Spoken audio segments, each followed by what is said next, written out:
In Linhai First People's Hospital, in the intensive care unit, a person was slowly wheeled out. If one looked closely, they would discover that the person being wheeled out was Zhou Rui.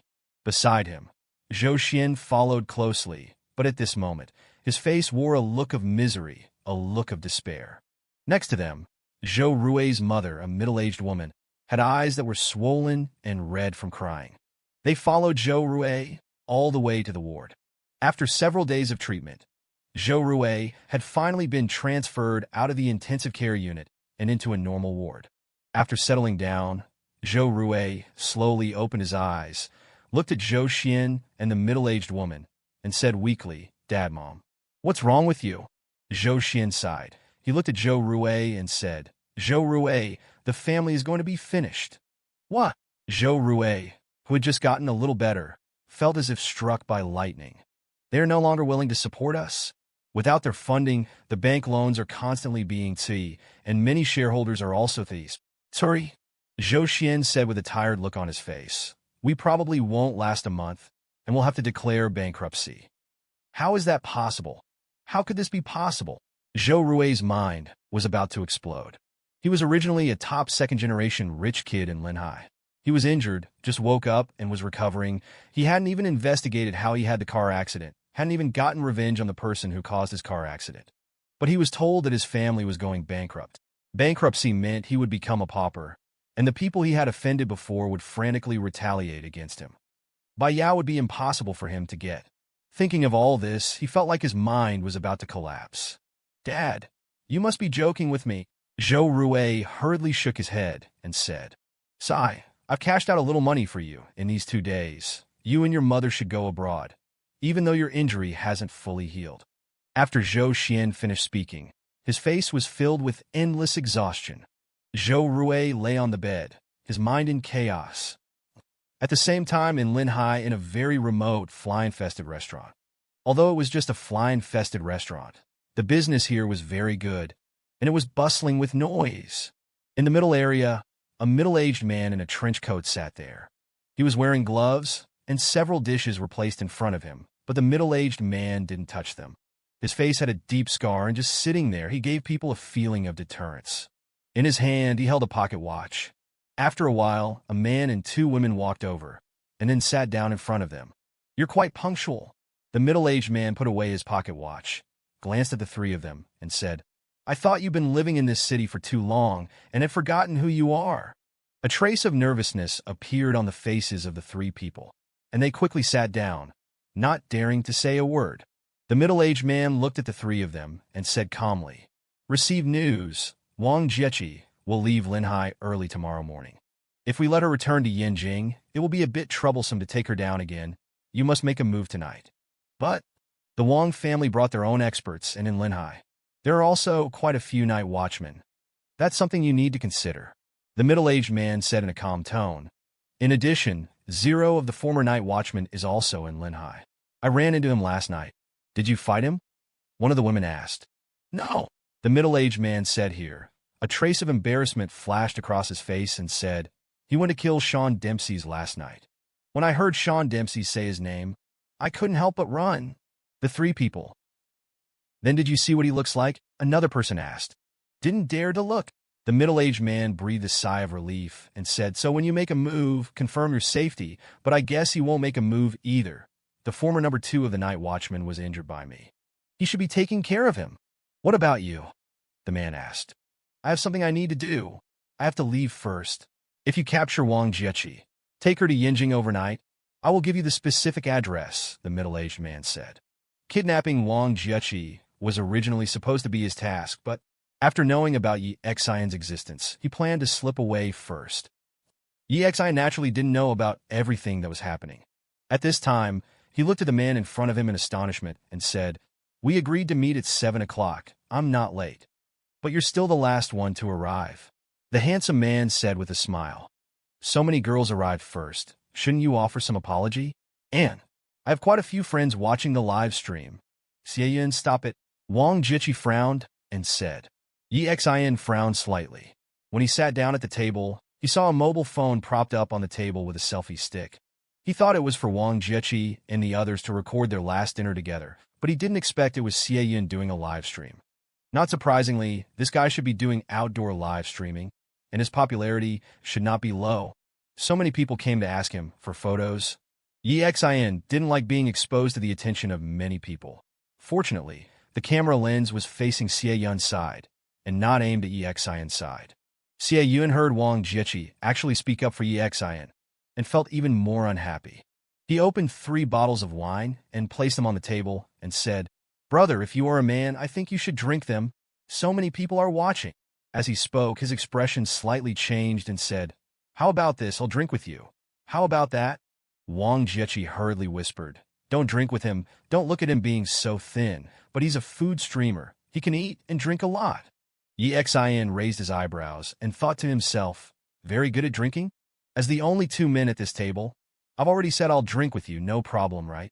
Xie Yun looked at Yi Xian and asked with a sneer. "Then no problem," Yi Xian said with a smile. Wang Jiechi and Chun Shi were both stunned. Wang Jiechi said in a low voice, "Didn't you hear what I told you? This Xie Yun is really super good at drinking. And he's just doing it for the show. Wanted to see you make a fool of yourself after getting drunk." Seeing Wang Jiechi and Yi Xian whispering, the cold light in Xie Yun's eyes became even stronger.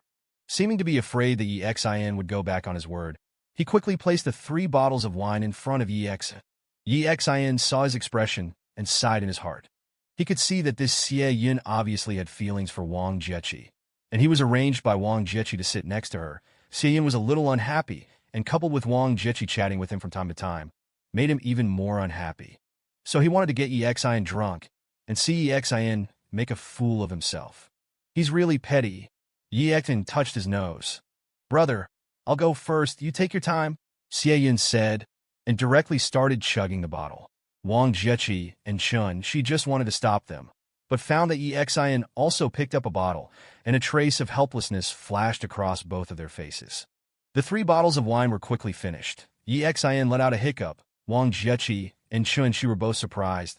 They had never seen Yi Xian drink alcohol. They didn't expect Yi Xian's alcohol capacity to be quite good. "Not bad, buddy." Opposite him, Xie Yun said with a smile. "Didn't see it. You can hold your liquor so well. Then today I have to have a good drink with you." Yi Xian smiled and said, "Sure." Then, the two of them seemed to have locked horns. Xie Yun kept finding various reasons to get Yi Xian to drink. From beer to hard liquor, and then to mixed depth charges. Xie Yun kept finding reasons. Yi Xian accepted all comers and kept drinking. When it comes to drinking, Yi Xian was really not afraid of anyone. Beside them, Wang Jiechi and their group changed from persuading them at the beginning to becoming shocked later on. Especially Wang Jiechi and Chun Shi. They completely didn't expect that Yi Xian kept drinking and even didn't go to the bathroom once, and his face was completely unchanged. Of course, along with the two people's confrontation, Xie Yun's live stream, the live stream effect was indeed explosive. 2 hours later, Yi Xian was still sitting there with an unchanged expression, while Xie Yun opposite him was speaking a bit incoherently. "Kid." He picked up a glass of wine and said, "Didn't expect old man. Underestimated you. Actually can drink so much. Today I must get you drunk, let you see what kind of stuff you are." Along with getting drunk, his speech also began to become a little unclear, and he couldn't sit very steadily either. Yi Xian frowned, glanced at him, and said, "You should stop drinking. You're drunk." "Drunk? Just you." He stood up unsteadily and said, "You kid. At first glance, you're just a poor loser, Jiechi. Actually invited you to dinner. Are you worthy of sitting together with her? Jiechi, I love you. Be my girlfriend." Beside them, Yi Xian almost laughed out loud. Wang Jiechi had a face full of embarrassment and glared at Yi Xian hatefully. At this time, Xie Yun looked around and said, I need to go to the toilet. Where's the toilet?" After speaking, he glanced at Wang Jiechi again and said, "Jiechi, after I go to the toilet, I'll properly confess my love to you again today. I'm going to take you to a hotel." "Xie Yun, you're drunk. You should go back quickly and turn off his live stream," Wang Jiechi said. Someone went to get the phone, and at this time, in his live stream, the barrage had already exploded. Xie Yun was obviously completely drunk. He stood up unsteadily looked around because they were in a side location. He walked to the window and said, "I'm going to pee. You guys look away." The commotion here quickly attracted other customers to come over and watch. "That's not the toilet," Wang Jiechi hurriedly roared. But Xie Yun ignored her. He seemed to be unable to hold it in anymore, and then directly took it out and started peeing right there. While peeing, he said enjoyably, "Comfortable." The moment Xie Yun started urinating against the window, his live stream exploded. The comments were scrolling densely across the phone screen. A woman next to the phone sensed something was wrong and rushed over to grab the phone and shut down the live stream. However, the scene had already been recorded by many viewers in the live stream room. Xin was also dumbfounded. He had seen many people act crazy when drunk, but this was the first time he had seen someone so outrageous. It would have been one thing if they had just run into a lot of people at Hadaleo, but there was also a huge crowd in the live stream room. Wang Jiechi's face was completely flushed. She glared at Xin and said, "It's all your fault. Look at all these people watching us. It's so embarrassing." Xin said helplessly, "He kept wanting to drink with me, and I couldn't refuse. It's not my fault." Wang Jiechi was frustrated. It was true that Xie Yun had been the one pestering Xin to drink, and Xin was just passively responding. It was just that no one expected Xin's alcohol tolerance to be so high. Even now, when Xie Yun was somewhat delirious, Xin was still acting like nothing was wrong. Wang Jiechi's expression was ugly as she said, "What do we do now?" "The Hadaleo staff are coming," Xin said. "That's right. The people at Hadaleo were going crazy." This was the first time they had encountered someone who, after getting drunk, would just start urinating by the window in full view of everyone. How were other customers supposed to eat after he peed there? They quickly sent up a lot of people. Some were mopping the floor, while others were trying to stop Xie Yun. Xie Yun seemed to be done urinating. He looked relieved, then tilted his neck, turned his head, and saw Wang Jiechi and the others looking at him. He asked in surprise, "Huh? Why are you guys in the men's restroom?" "Mr. Xie," the Hadaleo waiter quickly said, "This is not the restroom." "Oh, I want to take a dump now," Xie Yun suddenly said. "Holy crap, ruthless." Everyone was stunned. "Sir, the restroom is over here. Can I take you there?" The staff at the restaurant were about to explode. "This is the restroom," Xie Yun said stubbornly. "Do you know who I am? I'm going to do it here today. Even if the Heavenly King comes, I'm still going to do it here." The waiter quickly went over to stop him. At this moment, Xie Yun's entire face showed a look of enjoyable relief. Then, a foul stench emanated from him. Comfortable, he had just pooped in his pants. Xin was stunned. This was even more dramatic than watching a TV show. Wang Jiechi couldn't wait any longer. She quickly took out her phone, made a call, and said, "Uncle, hurry up and help. Take this guy and send him home." Soon a middle-aged man came over. He looked at Xie Yun on the ground and frowned, but he didn't care that he was disgusting. He directly slapped him on the neck. Xie Yun, who was still acting drunk, opened his eyes, and then fainted comfortably. "Uncle, quickly take him home. I'll send you his home address," Wang Jiechi quickly said. Xin was also sizing up the middle-aged man. Obviously, he was the one sent by the Wang family to protect Wang Jiechi. Hearing Wang Jiechi's words, he frowned. "Don't worry. I'll drive myself and go back safely. There won't be any danger," Wang Jiechi said again. The middle-aged man nodded and said, "Okay, I'll take him home first. I'll be back soon." With that, he directly picked up Xie Yun, took Xie Yun's phone and selfie stick, and carried Xie Yun out. All around, there were sounds of pointing and whispering. Many people were looking towards them. Wang Jiechi also felt that she couldn't stay any longer. She quickly ran over to pay the bill and dragged Chen Shi and the others out. "Are we still going out?" Chen Shi asked. "Let's forget it. I have to get up early tomorrow morning to catch a flight," Wang Jiechi said. "I need to go home and pack first." "All right," Chen Shi said. "Then I'll come to Yanjing to see you during the holidays. Anyway, the holidays are only about half a month away." "Okay," Wang Jiechi said. After Chen Shi finished speaking, she looked at Xin and said, "Xin, you and Jiechi live in the same neighborhood. I'll leave Jiechi to you. You have to get her home safely." Xin nodded. "Okay." The girls hadn't been drinking. The group said goodbye to Wang Jiechi. After they left, Wang Jiechi took out a car key and fled to open the car door and get in. Although the one who was embarrassed just now was Xie Yun. They were with Xie Yun and felt the same way. After getting into the car, Wang Jiechi looked at Yi Xian and said, "Tomorrow when Xie Yun wakes up and remembers what happened today, he definitely won't let you off the hook. You should stay away from him. He was the one who asked me to drink with him. He got drunk and acted crazy. What does it have to do with me?" Yi Xian said speechlessly. "But he still won't let you off the hook," Wang Jiechi said. "It doesn't matter. Anyway, we won't be seeing each other in the future." Yi Xian shrugged and said, "And isn't he just a streamer? What can he do to me? Forget it. I'll warn him tomorrow and tell him not to bother you." Wang Jiechi sighed and said, "Tomorrow I'm leaving Linhai. I'll drive around Linhai. Come for a ride with me." Yi Xian didn't refuse. They drove around Linhai.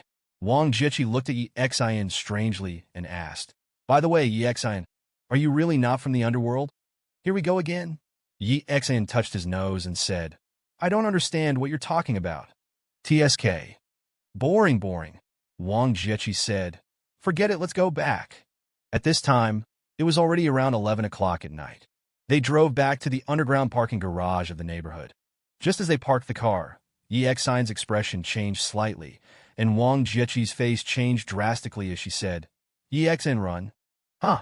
The next moment, three figures quickly rushed towards them. Bang! A huge iron rod directly smashed into the car's windshield, and the windshield shattered instantly. Yi Xian and Wang Jiechi quickly opened the car doors and jumped out of the car. The next moment, from both sides, two women holding daggers rushed towards Wang Jiechi from both wings.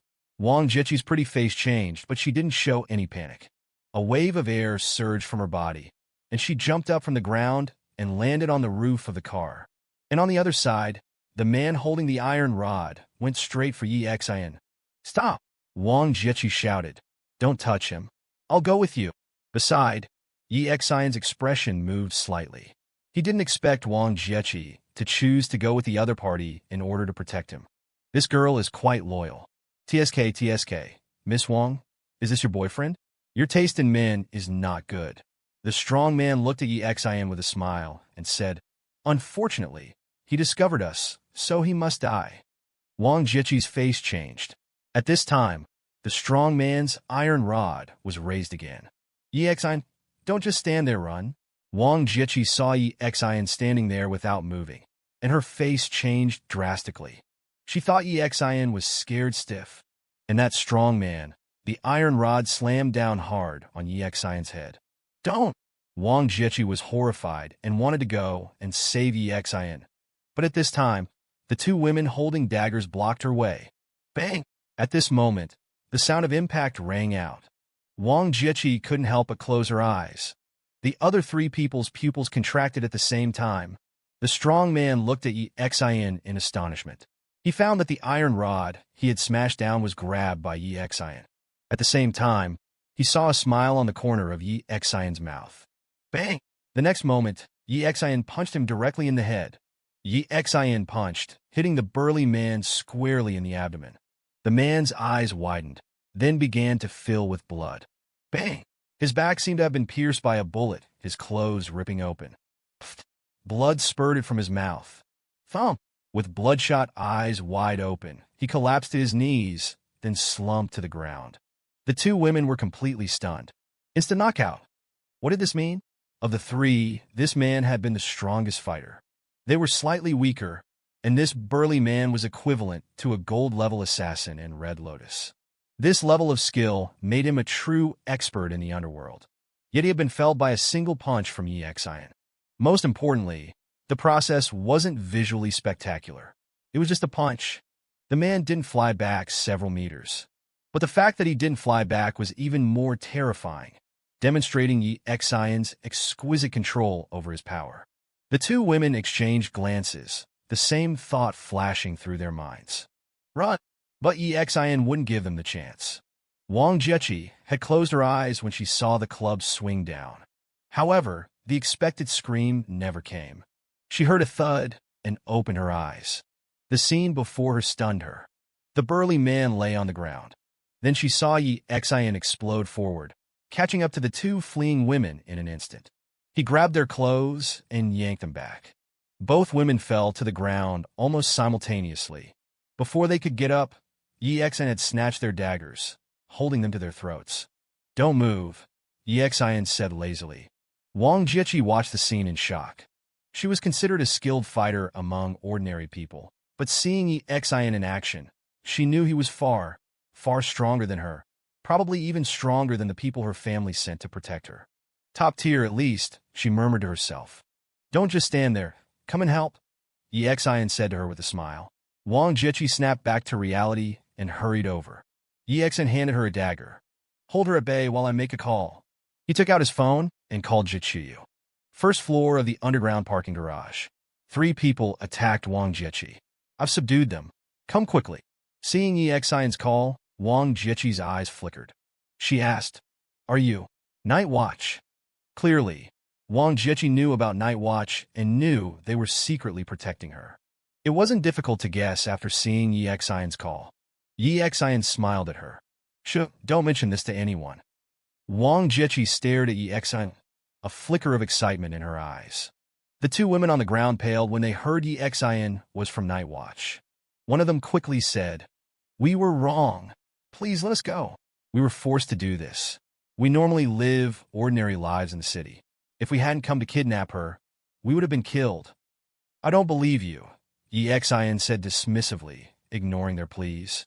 2 minutes later, Jiqiyu and Ming Xiaonan appeared in the parking garage. Seeing the 3 captives, Jiqiyu asked, "Red Lotus?" "I don't know. I didn't see any Red Lotus markings, and I can't exactly strip them down to check here," Yi Xian said with an awkward cough. Jiqiyu blushed, glanced at Wang Jiechi, and said, "You should take her back first. Xiaonan and I will handle this.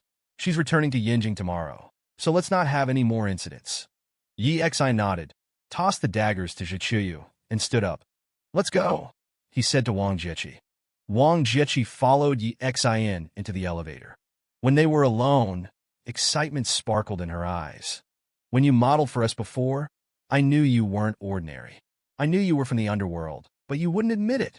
Now you've finally revealed yourself," Yi Xian said helplessly. "Hey, I just saved your life, you know. If you lied to me before, but I know you Night Watch people are very low-key.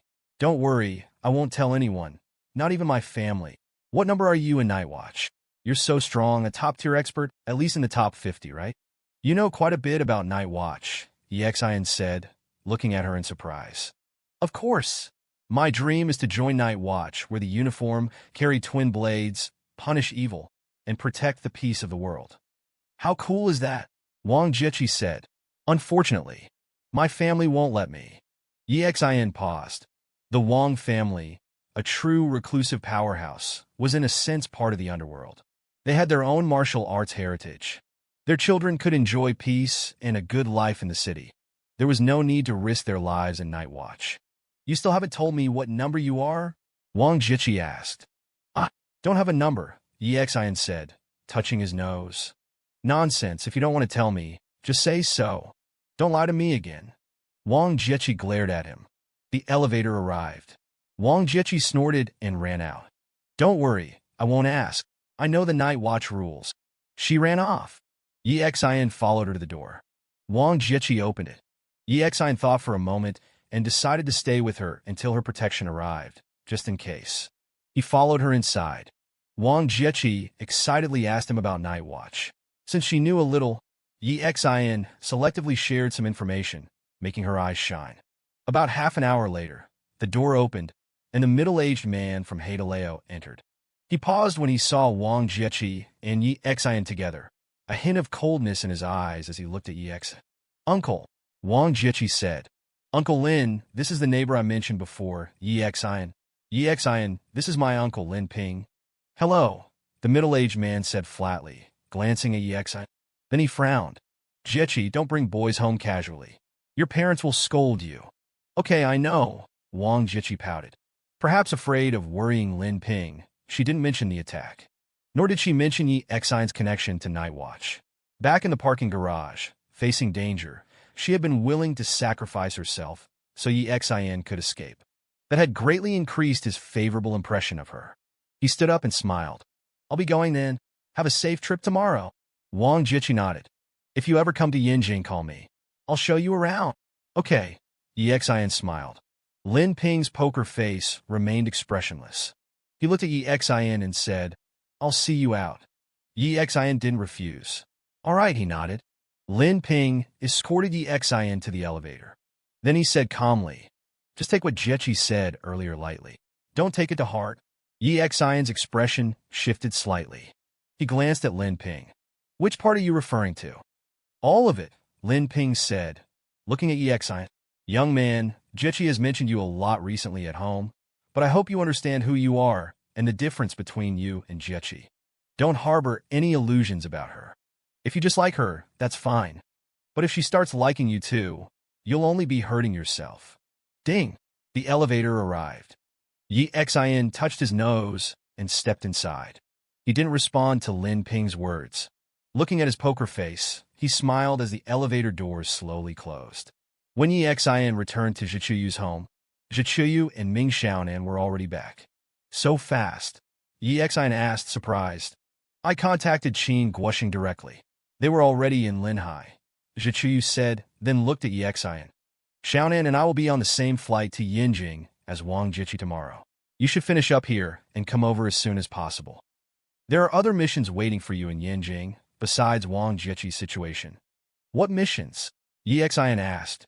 "I'll tell you when you get to Yinjing," Zhichuyu said thoughtfully. "Also, we'll try to erase all information about you online.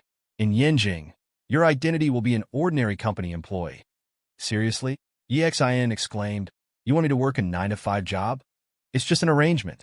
Nobody will care if you're late or leave early," Zhichuyu said, exasperated. "Besides, you own 20% of the company." "Oh," Yi Xion said, touching his nose. "Fine.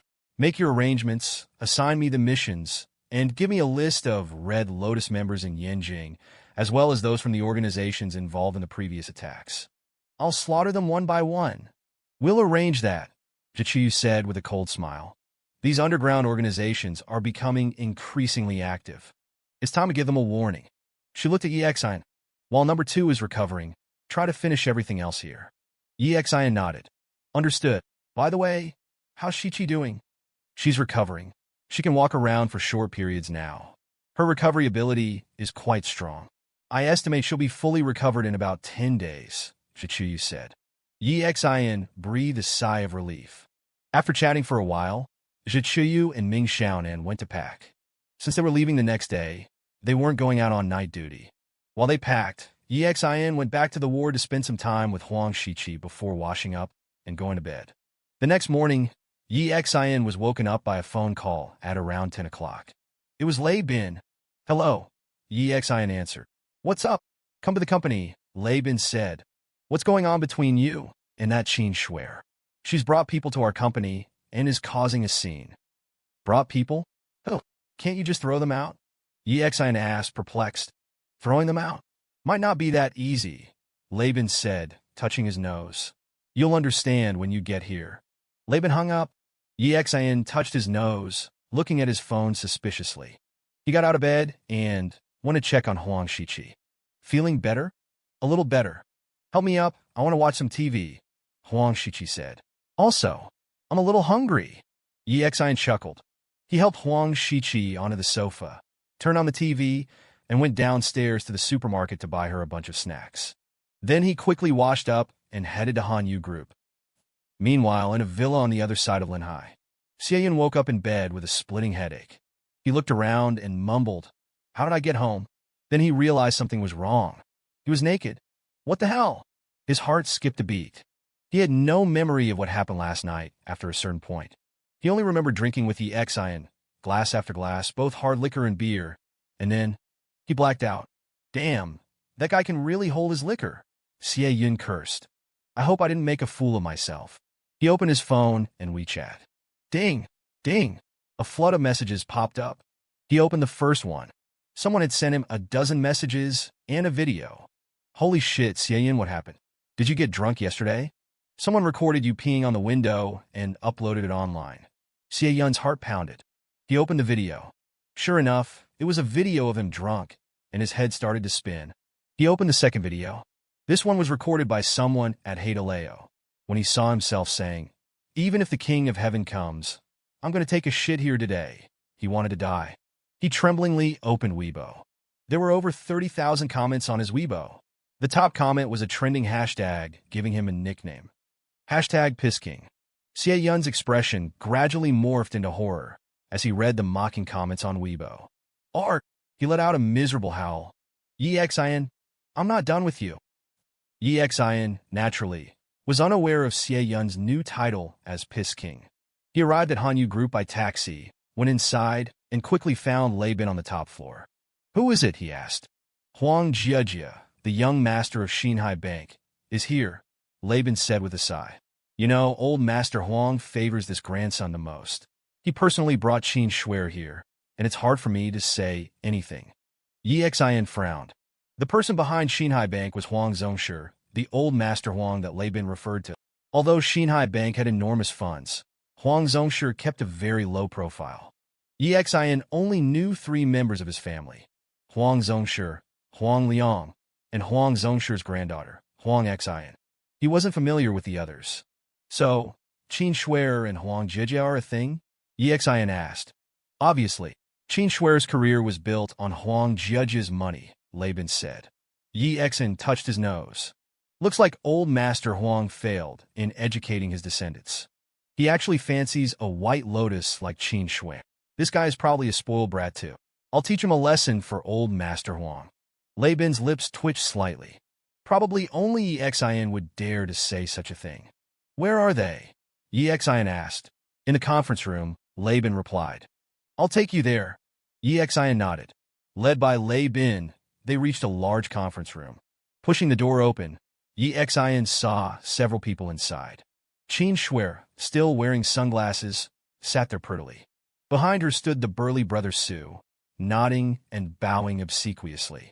In the main seat sat a young man dressed plainly, not like a rich young master, just in jeans and a t-shirt. He also wore sunglasses and had his feet propped up on the table. Seeing Yi Xian, he pointed and asked, Is this the bastard?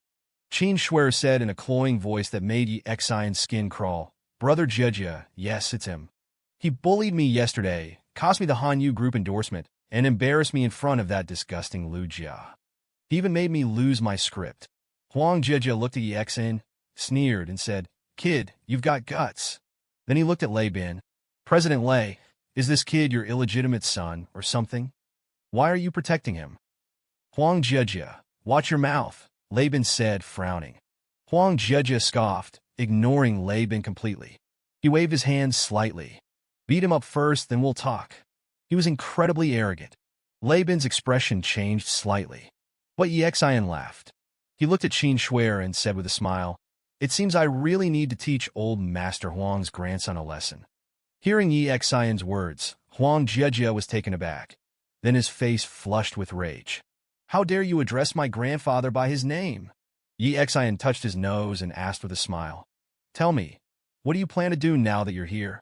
Huang Jiejie took off his sunglasses, glanced at Yi Xian, and said, Simple. The endorsement continues. Your investment in that movie continues. You get fired from Hanyu Group, and I have my people teach you a lesson.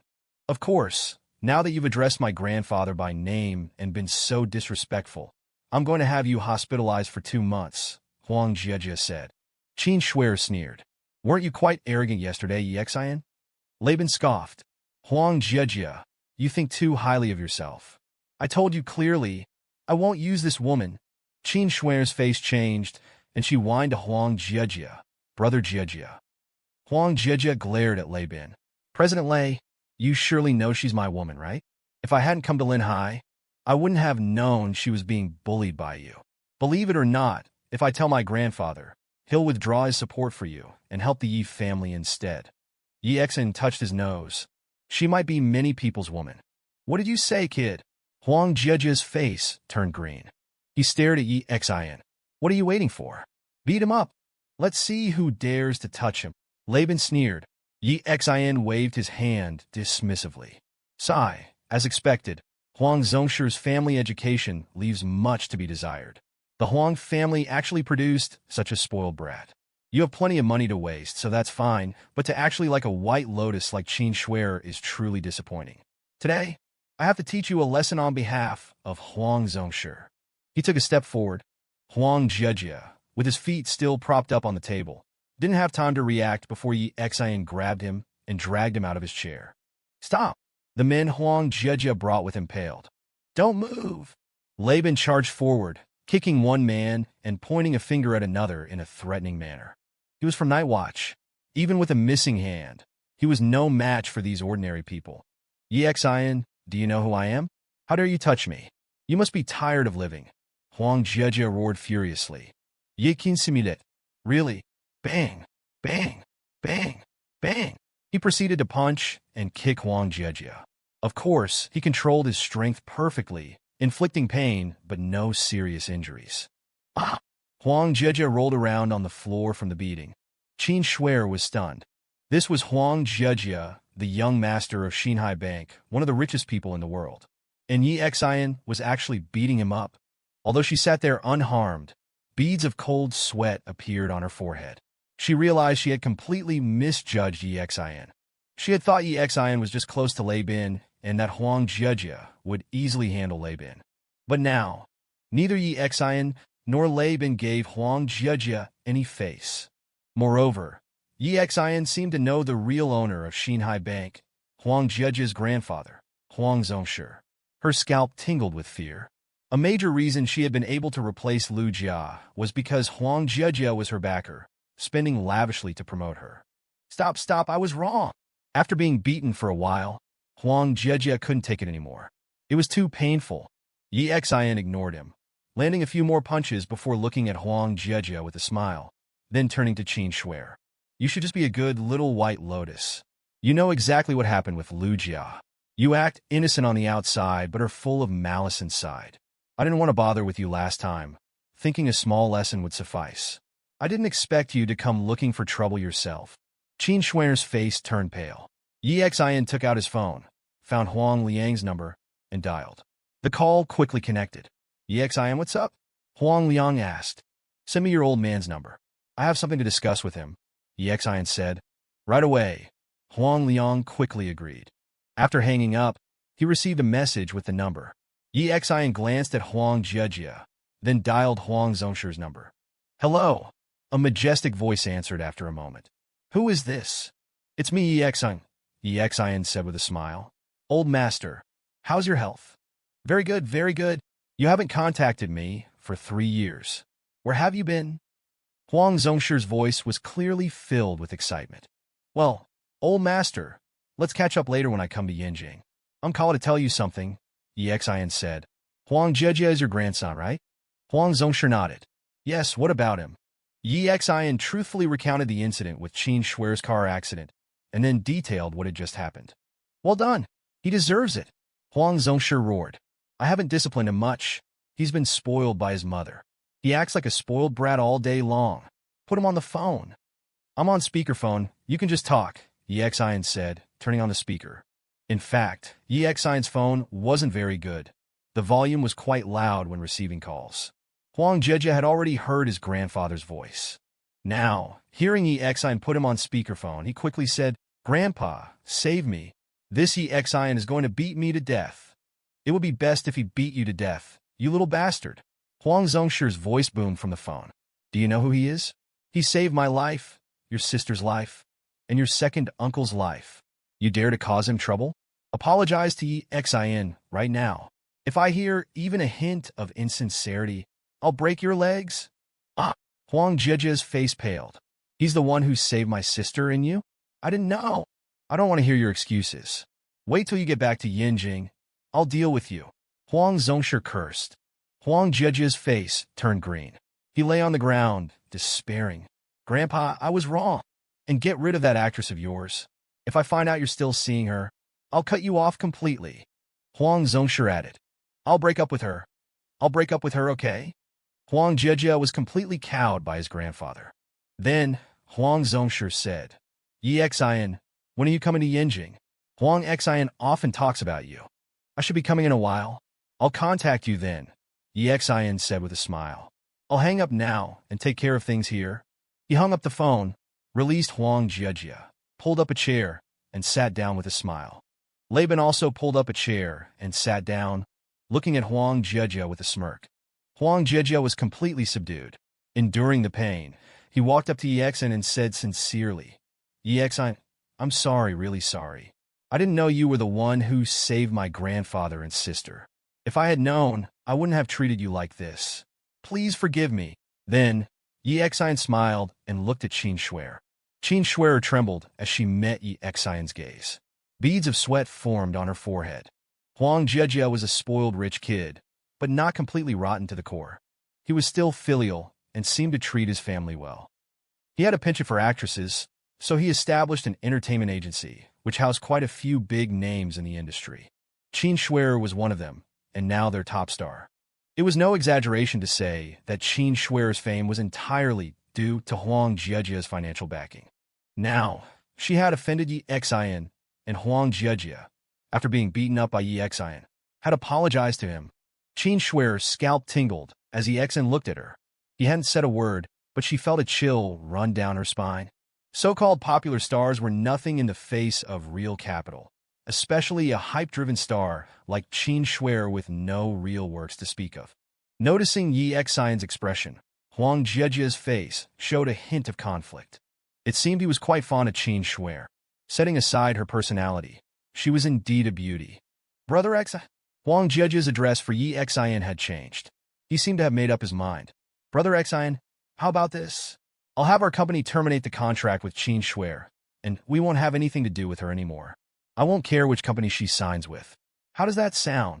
Qin Shuer's face paled slightly. Termination meant losing her biggest financial backer. Until she found another, her career would inevitably decline. With Huang Jejia's connections, her resources had been endless. Now, if he terminated her contract, her career would be severely impacted. Fortunately, he hadn't mentioned blacklisting her or colluding with other investors to ban her. This gave her a small way out. He looked at Qin Shuer. Aren't you going to apologize to Yi Exine? Qin Shuer wiped the sweat from her forehead and stood up quickly. She knew that if she didn't apologize and appease Yi Exine, she might be completely finished. She walked up to Yi Exine and bowed. Yi Exine, I'm so sorry. Everything was my fault. Whether intentionally or not, she didn't cover her chest, revealing ample cleavage as she bowed. This woman is really scheming, Yi Exine thought, amused. He waved his hand dismissively. Do what you want. I have things to do, so I'll be going. Huang Jejia breathed a sigh of relief, while Qin Shuer's face was ashen.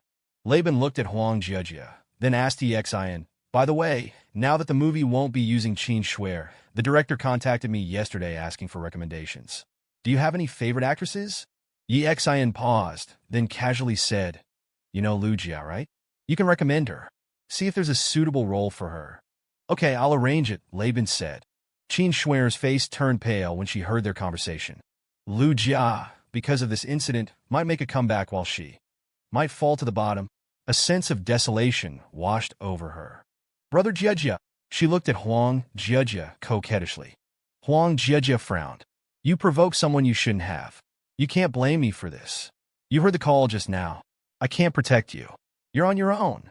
Although he felt a tinge of reluctance, it wasn't a big deal. He had no shortage of actresses around him. There would be another after Qin Shuer. Yi Exine was no longer interested in how Huang Jejia would handle things, but he was happy to see someone like Qin Shuer get what she deserved. After saying goodbye to Lei Bin, he decided to go home. Now that Zhiqiu and Ming Xiaonan were gone, and number 2 hadn't fully recovered, he needed to take care of her. In fact, there was nothing left for him to do in Linhai. The Yi family matters were almost settled. Of course, the Yi family was huge. Even though they were downsizing, complete bankruptcy was unlikely, but their decline was inevitable. After Red Lotus completely cut off their funding, the Zhou family was also heading for ruin. The Bai family, on the other hand, had taken advantage of the situation and acquired a lot of the Yi family's assets, stabilizing their position. Of course, Bai Qi was still the same Bai Qi who looked down on Yi Exine. Jiang Wei had told his family that he was being transferred out of town. He and Wu Yao would be joining Night Watch. Qin Xiaowei was also leaving. She had been undergoing private assessments by Night Watch, mainly focusing on resilience. Night Watch was tough, especially for women. Most people couldn't handle it. Men could at least be disciplined physically if they couldn't cope. For Yi Exine, everything in Linhai seemed to be returning to calm. Of course, He was unaware of the undercurrents beneath the surface. But Qin Guosheng would remain here, his team safeguarding the peace of this area. He took a taxi to his neighborhood and ordered takeout from a nearby restaurant. Enough for about 10 people. There was no other way. Huang Shiqi ate a lot. Even her injuries didn't affect her appetite. When he got home, Huang Shiqi was watching TV on the sofa. The first thing she said when she saw him was, "I'm hungry again." Yi Xian sighed, placed the food on the table, and opened the containers one by one. Huang Shiqi smiled contentedly. Meanwhile, in a cozy two-bedroom apartment in Linhai, Lu Jia was feeding her child porridge. After the 4-drip, the child's condition had improved significantly, and they had been discharged from the hospital last night. The car had been sent to the repair shop, but the hefty repair costs still weighed heavily on her mind. She knew that if it weren't for Yi Xian, things wouldn't have been resolved so easily. Sigh, she sighed as she fed her child. Ring, ring, ring. Her phone rang. She glanced at the caller ID and froze. Yao Sheng. This was a number she had saved when she was still famous. She had worked with this director on a TV series before. But after her career declined, they hadn't contacted each other. He had even deleted her on WeChat. She hadn't expected him to call her. Moreover, there had been news reports about him and Qin Shuer collaborating on a big-budget TV series. Lu Jia swallowed nervously, worry filling her heart. She suspected that Qin Shuer had deliberately recommended her to the director, just to humiliate her on set. But as long as she had a role, she would have income. She gritted her teeth and answered the phone. Director Yao. Hello. Lu Jia, right? Long time no see. Yao Sheng said with a smile. I have a role here. Are you available? If you are, come to Yanjing for an audition as soon as possible. You can join directly if you're suitable. It's the second female lead. Lu Jia's eyes widened. Second female lead. This was completely unexpected. If the drama became a hit, she could make a comeback. She tried to control her excitement. I'm available. I'm available. I'll be there tomorrow. Yi Xian was unaware of Lu Jia's excitement. Of course, Lu Jia didn't know that she got the role because of Yi Xian's casual remark. Yi Xian felt that their encounter was just a fleeting one, and they probably wouldn't cross paths again. He simply had a good impression of her and decided to help. He didn't have much to do in Linhai. He took care of Huang Shiqi, went home for dinner with his parents, and occasionally went out with Jiang Wanwan. About 10 days passed by quickly. Huang Shiqi's recovery was remarkable. After 7 or 8 days, she could move around normally. But to be safe, Yi Xian had her rest for 2 more days. 10 days later, at Linhai Airport, Yi Xian and Huang Shiqi got out of a car with their luggage. Finally, they were heading to Yanjing. As for his family, Yi Xian again used Lei Bin as an excuse, saying he was being transferred to Lei Bin's branch office in Yanjing. His parents didn't object and were even quite happy. Of course, before leaving, Yi Xian treated Jiang Wanwan, Zhou Qianqian, Chen Shi, and Bai Yao to a meal. He had also invited Bai Yao's sister, but it seemed she was under strict supervision from her family and couldn't make it. At the airport, they collected their tickets from the self-service kiosk and proceeded to the security check. Suddenly, they noticed a commotion in the crowd. Shuer is here. Holy crap, it's really Qin Shuer. Several people nearby became excited. Yi Xian followed their gaze and saw Qin Shuer at a nearby gate, taking off her sunglasses and going through security. She had a faint smile on her face and waved when she heard people calling her name, flashing a sweet smile. Is that her? Huang Shiqi asked, her expression changing slightly when she saw Qin Shuer. Yi Xian had told her about Qin Shuer. She glanced over. She's quite pretty. Two-faced, Yi Xian said, piteously pouting slightly. Forget about her. Let's hurry through security. At 11 a.m., they boarded the plane. As the plane climbed higher, Huang Shiqi looked down and frowned. I've lived here for 3 years. I'm a little reluctant to leave. Night watch members were mainly divided into 2 types, special ops teams and garrison teams. Garrison teams, like Qin Guosheng's, were stationed in a city for extended periods. Special ops teams were the main force for larger missions. As the former strongest team in Night Watch, Yi Xian and Huang Shiqi often traveled around the world, rarely staying in one city for more than a month. Speaking of which, I miss Jiangxing too, Yi Xian muttered. Huang Shiqi teased. You miss your ex-wife, don't you? Don't talk nonsense, Yi Xian said helplessly. Huang Shiqi smiled. It doesn't matter. After we get our revenge, we'll return to Night Watch and our busy lives. But taking down the Dempsey family won't be easy. Don't worry, I'm here, Yi Xian said with a smile. Huang Shiqi nodded. Yes, you're here. Stay still. Let me sleep for a while. She leaned her head on Yi Xian's shoulder and closed her eyes. Yanjing wasn't far from Linhai. It was only a few hours by high-speed rail and just over an hour by plane. Around 12:30 p.m., Yi Xian and Huang Shiqi arrived at Yanjing International Airport. Zhiqiu had already sent them the address of their accommodation. It was a Western-style house in a residential complex. Although neither Zhiqiu nor Yi Xian lacked money, they didn't live extravagantly. They got off the plane, collected their luggage, and walked down the corridor. After a few steps, they sensed something was wrong. 2 rows of security guards suddenly surrounded them, shouting, "Make way! Make way!" Pedestrians were quickly ushered to the sides. A large crowd gathered nearby. Yi Xian frowned and turned around. He saw Qin Shuer, wearing sunglasses and a cold expression, walking towards the airport exit between the 2 rows of security guards. Many people recognized her and took out their phones to take pictures. She was on the same flight as us? Huang Shiqi frowned. Make way. Can't you understand? One of the people clearing the path for Qin Shuer shouted. Huang Shiqi raised an eyebrow. Do you own this airport? The person was taken aback, but Yi Xian sensed something was wrong and quickly pulled Huang Shiqi aside. Why are you pulling me? I just can't stand this White Lotus. She makes me so angry. Just look at her, Huang Shiqi said, annoyed. Yi Xian said helplessly. She's been trending almost every day since her contract termination. If we argue with her at the airport and get photographed, it won't be good. As Night Watch members, they had to keep a low profile whenever possible.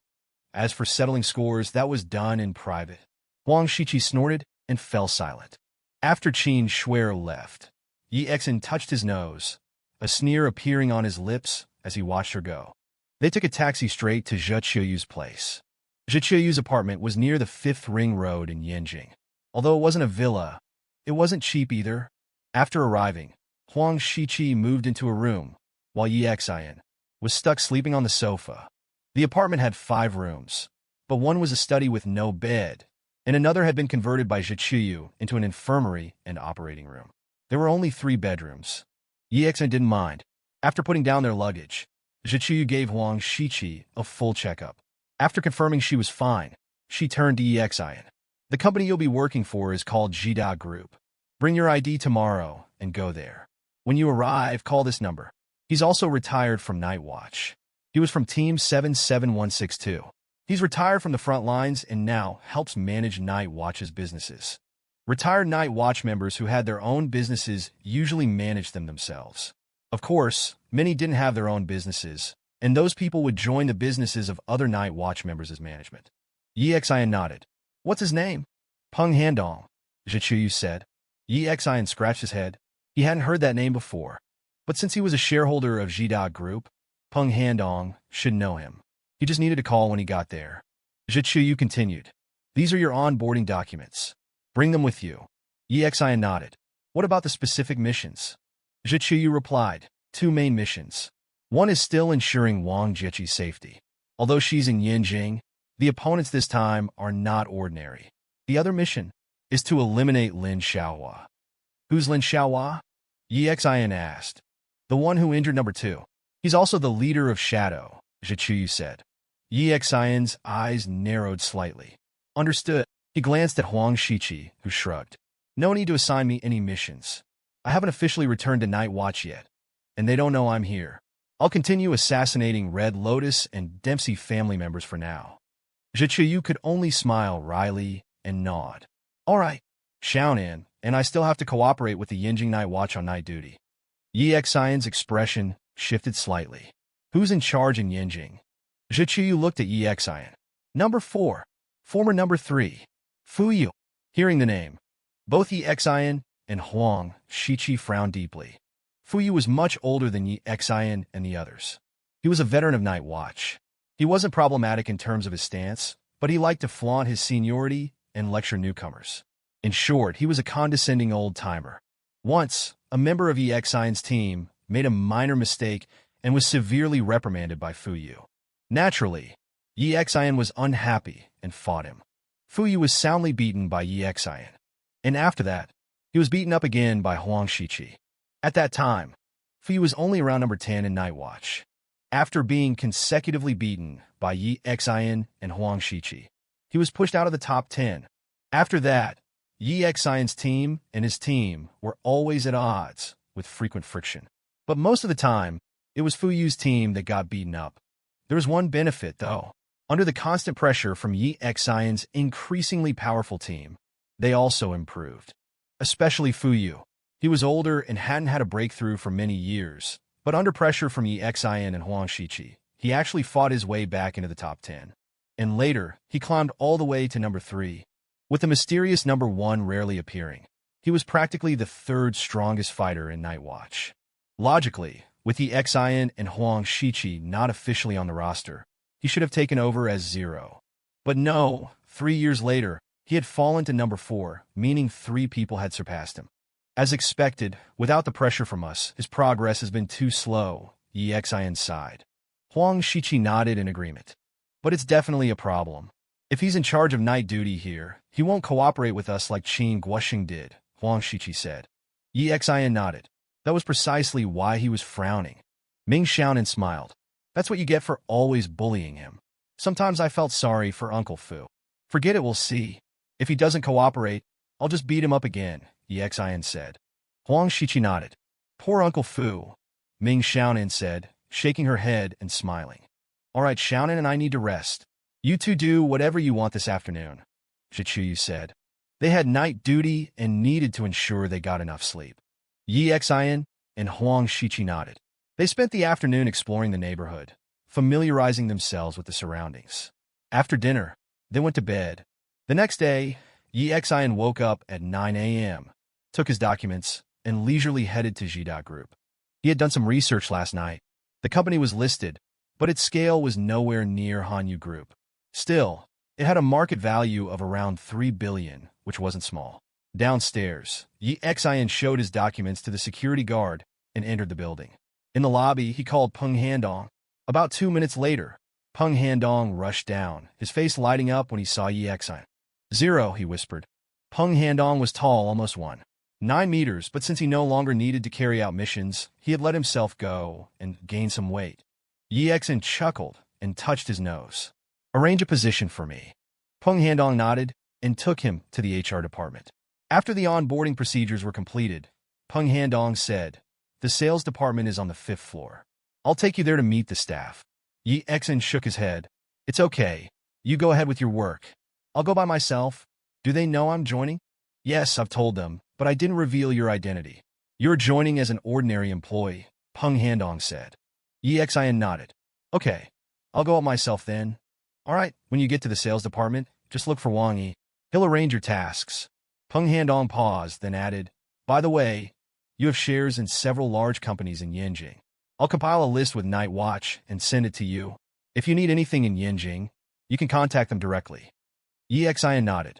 He wasn't surprised.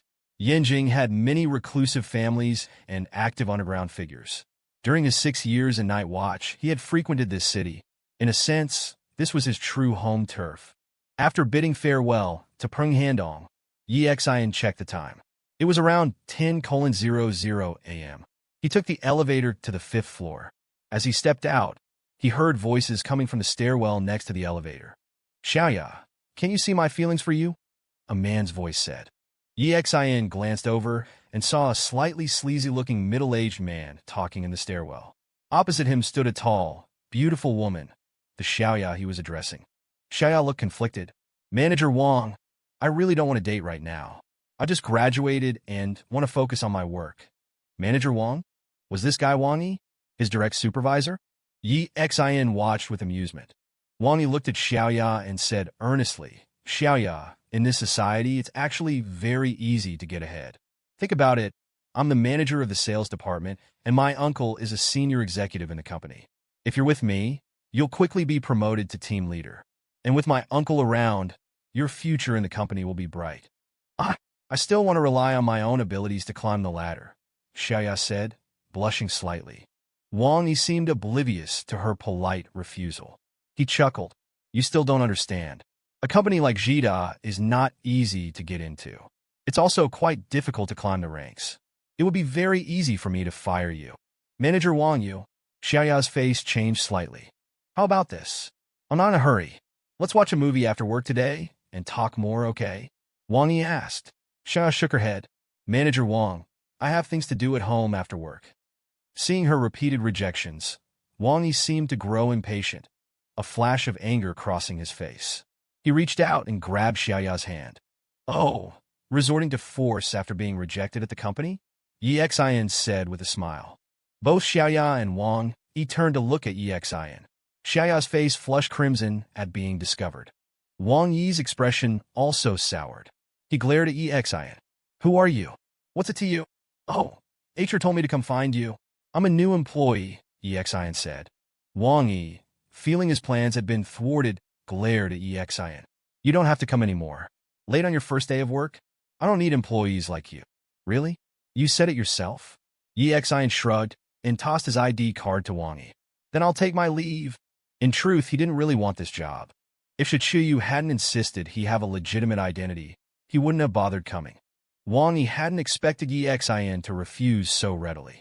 The woman named Xiaoya also stared at Yi Xian in disbelief. This was Jida Group, a company countless people were desperate to join, and yet Yi Xian was simply quitting. Ring, ring, ring. Wang Yi's phone rang. He glanced at the caller ID and his eyelids twitched. He quickly answered. Hello, President Peng. Wang Yi. Peng Handong's voice boomed from the phone. Has Yi Xian reported to the sales department yet? Arrange a relatively easy job for him. Don't bother him about being late or leaving early. Wang Yi was stunned. A new employee, Yi Xian? He quickly picked up the ID card Yi Xian had tossed him. The moment he saw the name, Yi Xian, his scalp went numb. He just told me he quit, Wang Yi stammered. What? Peng Handong roared. Did you give him a hard time? Wang Yi gulped. Let me tell you, if you don't bring him back, you and your uncle can both get the hell out of the company. Peng Handong yelled into the phone. Wang Yi's head throbbed, a cold sweat breaking out on his forehead. This new employee. What's his deal? The CEO called personally. Forgetting the woman, Xiaoya, he'd been talking to, he rushed from the stairwell. Spotting Yi Xian waiting for the elevator, he hurried over. Yi Xian, wait. I didn't mean it like that. Yi Xian turned. Didn't you just tell me to get lost? I'm leaving. What's your problem? You misunderstood. I meant you could come in earlier next time, Wang Yi stammered. Yi Xian touched his nose. Look, I messed up showing up late on my first day. I'm not cut out for this. I'm so embarrassed. I should just quit. Wang Yi's face turned green. No, it's okay. Everyone's late sometimes. Just be more careful next time. Yi Xian shrugged. Nah, I'm good. Xiaoya emerged from the stairwell, stifling a laugh at the scene. She shot a curious glance at Yi Xian before hurrying back to the office. Seeing Yi Xian's determination to leave, Wang Yi felt another wave of panic. He didn't know Yi Xian's background, but he clearly wasn't like the other employees. He didn't seem to care about the job at all. If Yi Xian left, both Wang Yi and his uncle would be fired. He couldn't lose this job. He grabbed Yi Xian's arm, pleading, I'm so sorry. I was wrong. Please don't hold it against me. Yi Xian grinned, amused by the man's desperation. Fine. Just give me my ID badge. He knew if he actually left, Shichuyu would just send him back or create a new identity for him. Since he was here on a mission, he needed a cover. Relieved, Wang Yi said, Okay then, let me get you settled in. No need for introductions. Just assign me somewhere, Yi Xian said. Right. Wang Yi agreed, leading him to the sales department. This is sales team 2. Ho Baoquan, this is the new guy for your team. A man of about 24 or 25 approached. Manager, this is Yi Xian. Find him a desk, then come to my office, Wang Yi instructed. Ho Baoquan nodded. Come with me. To Yi Xian's surprise, the desk was next to Xiaoya. She stuck her tongue out at him. Thanks for earlier. Yi Xian shrugged it off. The sales team had 9 members, 6 of whom were women. There were no formal introductions. Yi Xian was just here for cover. He didn't expect much interaction. Soon, Ho Baoquan returned, giving Yi Xian an odd look before addressing Xiaoya. Xiaoya, the manager wants you in his office. A look of distress crossed Xiaoya's pretty face, but she went. When she returned about 7 or 8 minutes later, she looked troubled. What's wrong? Another girl asked. Did he harass you again? Xiaoya sighed. He said he's firing me for poor performance. I'm still on probation, and I haven't met this month's quota. Wang Yi is such a jerk, another girl whispered. Is it definite? Not yet. He wants me to collect the outstanding payment from Qinghua Bar, Xiaoya said, biting her lip.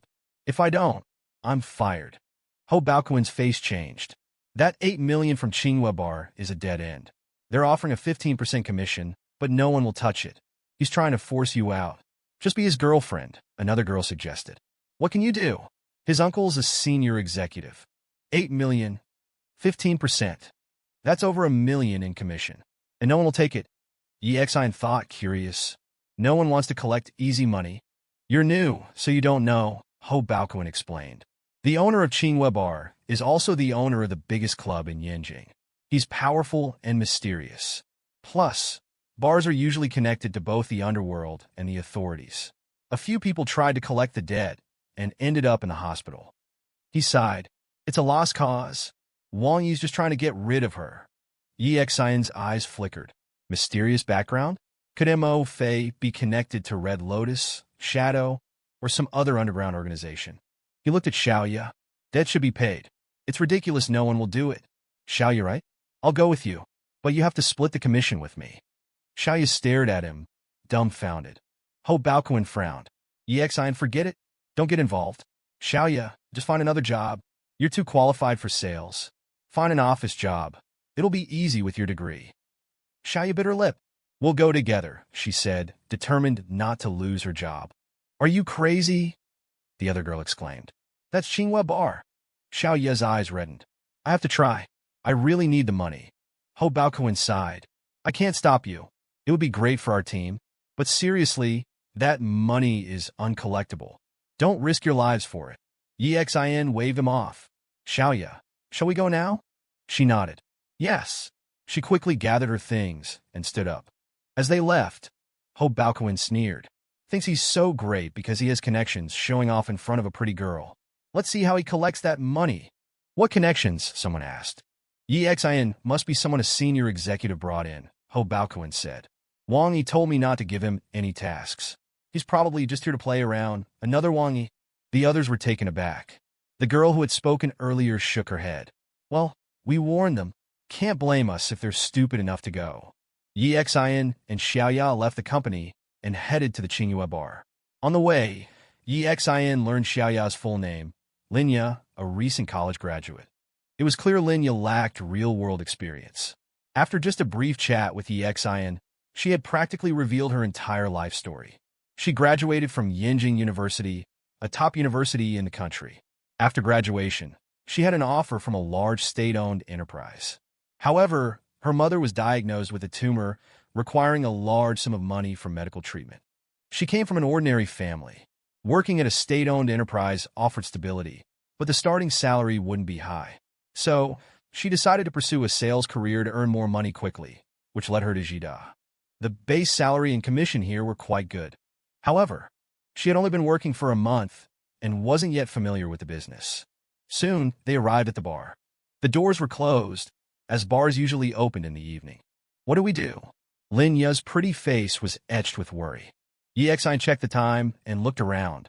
They should be here in the afternoon. Let's find a place nearby to have lunch. Linya nodded. It was almost noon. They found a place to eat, and around 1 p.m., they headed back to the Qinghua Bar. The bar was open now, but there were few people inside. As they reached the entrance, Linya said with a worried look, Yi Xian, are we really going to be able to collect this debt? I heard from colleagues that people who come to collect debts often run into trouble.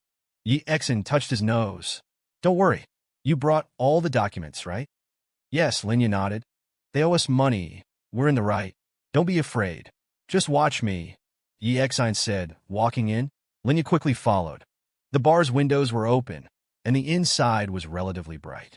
Several people in server uniforms were cleaning and polishing glasses. Seeing Yi Xian and Linya, one of them looked up and said, Yo, you're early. The bar isn't open yet. Come back tonight. Yi Xian touched his nose. We're from Jida Group. Is your manager here? We have something to discuss with him. Manager Nyo, someone's looking for you, the server shouted. Yi Xian glanced in the direction of the shout and saw a group of people sitting together, men and women. The women were dressed scantily, and the men were mostly young, each with an arm around a girl, chatting and laughing. A young man in a shirt walked over. He looked at Yi Xian and Linya with a puzzled expression. "You're looking for me?" Yi Xian nodded and took Linya's document folder. "We're from Jida Group. Your borrows our company 8 million.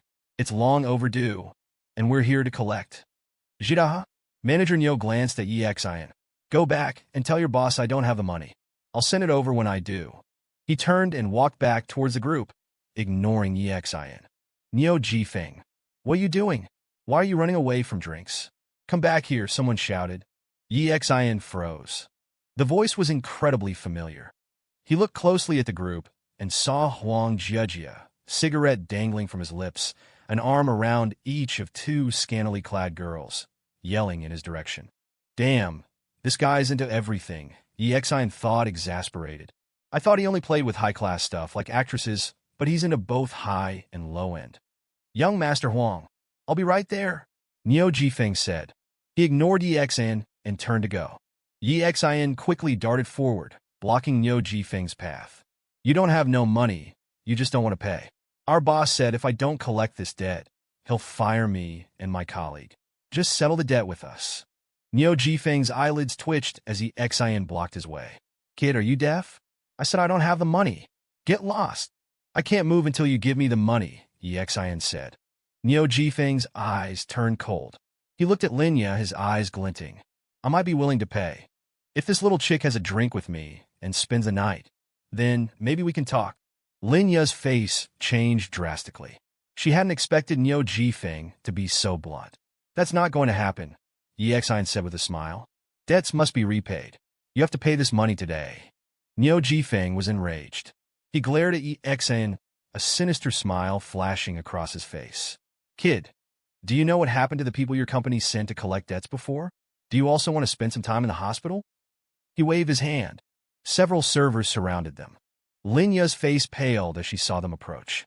She ran to Yi Xian and clutched his clothes. "Kid, for this beauty's sake, and because I have important guests today, I'll give you one last chance. Get out," Neo Jifeng said coldly. "I'm not leaving without the money," Yi Xian replied. A vicious look flashed across Neo Jifeng's face. He shouted to the others, "Drag him to the back and beat him up. Keep the girl for me. I'll be there later." He looked at Linya, his eyes raking over her body, and licked his lips. "What are you doing?" Huang Jiejia's voice suddenly rang out beside him. "Come and drink. Are you trying to avoid me?" "Just taking care of some small business." Neo Jifeng quickly turned to Huang Jiejia. As he turned, he moved out of the way, and Huang Jiejia saw Yi Xian and Linya standing together. His eyelids twitched violently. He looked at Yi Xian. "Brother Xian, why are you in Yinjing?"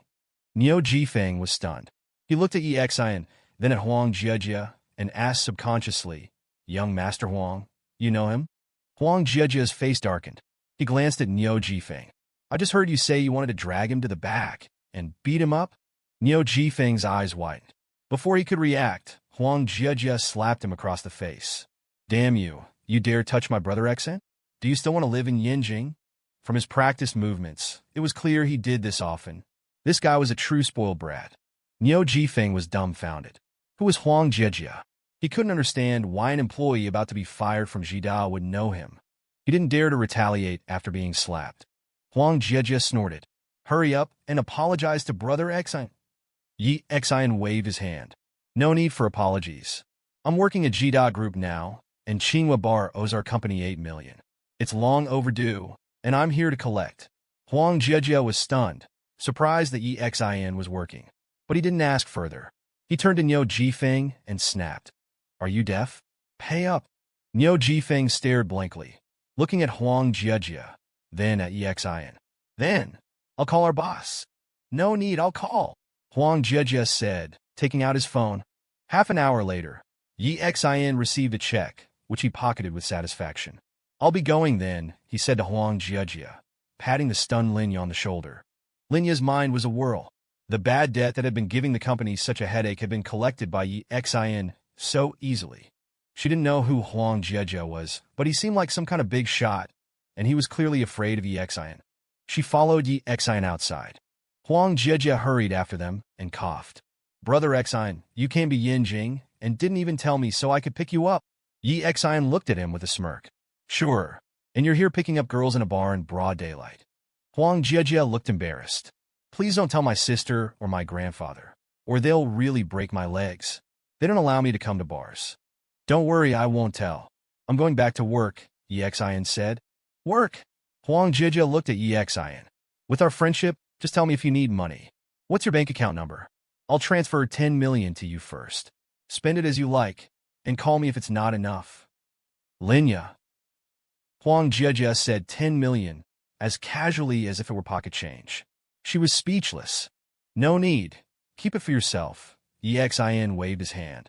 Huang Jiejie looked awkward. Brother Exine, how about you come home with me to see my grandfather?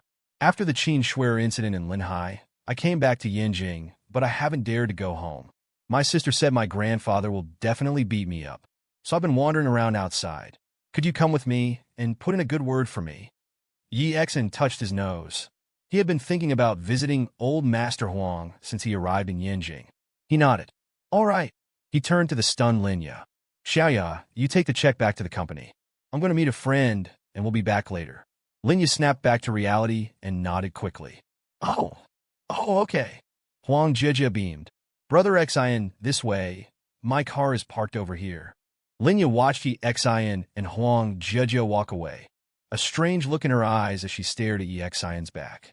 Xiaoya stared at the check in her hand, then at Yi Exine's receding figure, disbelief washing over her. The debt that had plagued the entire company had been settled so easily by Yi Exine. She was stunned. This was practically her first successful deal since joining Jida, and it was a huge one. The commission was a whopping one, 2 million. Even after splitting it with Yi Exine, she'd still get 600,000. Her family's financial troubles would be solved. Remembering Wang Yi groveling before Yi Exine and the bar owner's respectful demeanor, she couldn't help but wonder about his true identity. Hailing a taxi, she headed back to the office. Half an hour later, check in hand, she returned to sales team 2. Where's Yi Exine? One of the girls asked, surprised to see her alone. Ho Baoquan sneered. Probably in the hospital. Told him not to go, but he had to show off. Xiaoya shook her head. He had something else to take care of. I collected the money. Here's the check. All eyes turned to her. What? You got it? Ho Baoquan asked, stunned. He'd just been mocking Yi Exine. Xiaoya nodded. Well, mostly Yi Exine. I barely said a word. You collected the money. Ho Baoquan repeated, still in shock. Yes. Here's the check. Ho Baoquan took it, his jaw dropping as he sank into his chair. Silence fell over sales team 2. Meanwhile, oblivious to the commotion he'd caused, Yi Exine picked up Huang Shiqi and drove to old Mr. Huang's house. The house was a sprawling courtyard, worth several hundred million in Yinjing's pricey real estate market. Huang Jiejie had called ahead, and the old man, overjoyed, had dismissed all the staff except for 2 cooks. When Yi Exine arrived, old Mr. Huang was waiting with his cane, accompanied by a woman in her late 20s, his granddaughter, Huang Exine, Huang Jiejie's older sister. As they approached, the old man rushed forward, not to greet them, but to point his cane at Huang Jiejie. You ungrateful brat! You dare show your face here? And disrespecting Yi Exine? I'll break your legs! Huang Jiejie's face paled. Says help! Huang Exine glared at him. You deserve it! Exine Ji! Huang Jiejie scrambled behind Yi Exine. Mr. Huang, it's okay, Yi Exine said quickly. He didn't know. After you explained, he was very polite. He's spoiled rotten by his parents, always out drinking and causing trouble. Old Mr. Huang fumed. And reeking of alcohol at midday. I'll not only break your legs, but cut off your funds too. Huang Jiejie's face went even whiter. Mr. Huang, Yi Exine interrupted. He just helped me out. I'm working at Jidan now, and I had to collect a debt. I couldn't have done it without him. Old Mr. Huang glared at Huang Jiejie. For Yi Exine's sake, I'll let you off this time. Now get inside. We have business to discuss. Yes, sir. Huang Jiejie scurried into the house. That boy. Old Mr. Huang muttered. Yi Exine shrugged it off. Huang Jiejie wasn't a bad person at heart. He at least had filial piety. Let's go inside, old Mr. Huang said. It's been 3 years since you visited. Things came up, Yi Exine explained as they walked. Shichi and I had some trouble. It's night watch business. I can't really explain. Old Mister. Huangdan Prai. Why are you working at Jida? If you need a cover, come to Xinhai Bank. I'll make a call. You won't even have to clock in. Yi Exen shook his head. Dr. Je made the arrangements. It's more than just a cover. I think it's to give me access to people or things related to the mission. He suspected Jichuyu had a specific reason. I see. Old Mister. Huang said, leading them to a sitting area. By the way, Dr. Je mentioned you were married? Huang Xian looked at Yi Xian with interest. Did she tell you that too? Yi Xian sighed. She was in Yinjing last month on a mission and stopped by for my checkup. Old Mister. Huang said. She just mentioned it. Said your mother-in-law gave you a hard time. I lost my memory for 3 years. The marriage was an accident. We're divorced now, Yi Xian explained. Both Old Mister. Huang and Huang Xian's eyes brightened. Good, good, the old man exclaimed. Huang Xian has been waiting for you. Why don't you two get married? Huang Xian blushed, but remained silent. She sat beside her grandfather, quiet and composed. Yi Xian scratched his head. Mister. Huang, don't joke about that. It's awkward. I'm serious. I like you, and I want you to marry my granddaughter. What's awkward about it? He insisted, thumping his cane. He then turned to Huang Shichi. Shichi, how about you and Jia? Yi Xian nearly choked on his tea. Grandpa, stop it, Huang Xian said. You'll scare them away. Fine, fine, old mister. Huang chuckled, and they began chatting. Yi Xian noticed the old man seemed unwell, coughing every few sentences. Suddenly, footsteps sounded outside. The conversation stopped. A young man in a suit, carrying a medical bag, entered. He paused, surprised to see Huang Shichi and Yi Xian. This is Dr. Su, my grandfather's physical therapist, Huang Xian introduced. This is Yi Xian and Huang Shichi, my friends. Hello, Dr. Su said curtly. Let's begin today's therapy. He seemed reserved. He set his bag down in front of Old Mister. Huang. Old Mister. Huang frowned at the doctor, then turned back to Yi Xian. I mean it about Huang Xian.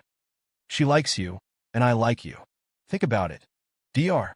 Su glanced at Huang Xian, then at Yi Xian, a flicker of coldness in his eyes. He masked it, however, helping Old Mister. Huang onto a nearby couch and beginning a massage.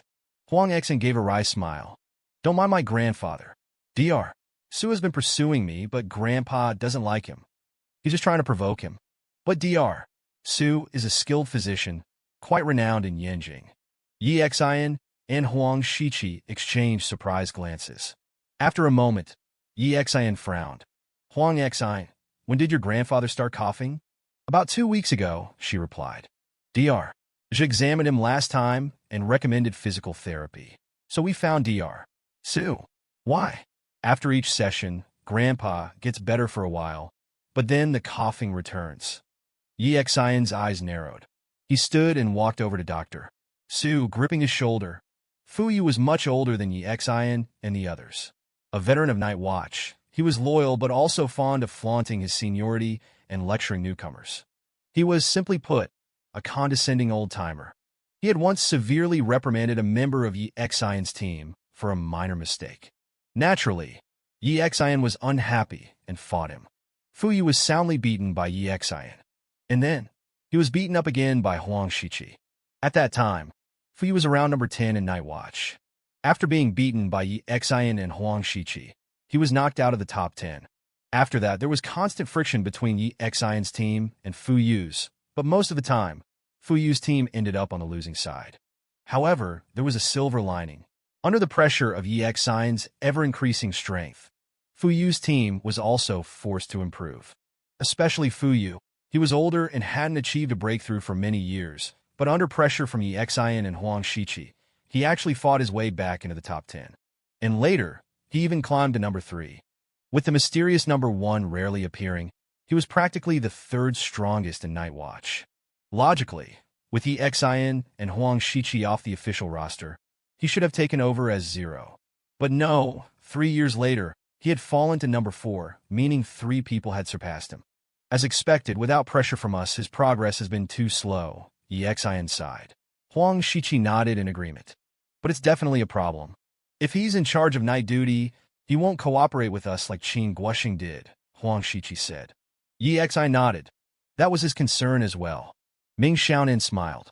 Serves him right for always bullying people. Sometimes I felt sorry for Uncle Fu. We'll see. If he doesn't cooperate, I'll just beat him up again, Yi Xian said. Huang Shiqi nodded. Poor Uncle Fu, Ming Xiaonin said, shaking her head and smiling. All right, Xiaonin, and I need to rest. You two can do whatever you want this afternoon, Zhichuyu said. They had night duty and needed to ensure they got enough sleep. Yi Xian and Huang Shiqi nodded. They explored the neighborhood, getting familiar with the area. After dinner, they went to bed. The next day, Yi Xian woke up at 9 a.m., grabbed his documents, and leisurely made his way to Jida Group. He had done some research. The company was listed, but nowhere near the scale of Hanyu Group. Still, with a market value of around 3 billion, it wasn't small. At the building, Yi Xian showed his documents to the security guard and entered. In the lobby, he called Peng Handong. 2 minutes later, Peng Handong rushed down, looking excited when he saw Yi Xian. 0, he whispered. Peng Handong was tall, almost 1.9 meters, but since he was no longer on active duty, he had gained some weight. Yi Xian chuckled. Just arrange a position for me. Peng Handong nodded and led him to HR. After the paperwork was done, Peng Handong said, the sales department is on the 5th floor. I'll introduce you to the team. Yi Xian shook his head. It's okay. Go ahead with your work. I'll go myself. Do they know I'm coming? Yes, I've told them, but not about your real identity. Just as an ordinary employee, Peng Handong said. Okay, I'll go up myself then, Yi Xian said. All right, just find Wang Yi in the sales department. He'll arrange your tasks. Peng Handong paused. By the way, you have shares in several large companies in Yanjing. I'll compile a list with Night Watch and send it to you. If you need anything, contact them directly. Yi Xian nodded. He wasn't surprised. Yanjing had many influential families and active underground figures. During his 6 years with Night Watch, he often came here.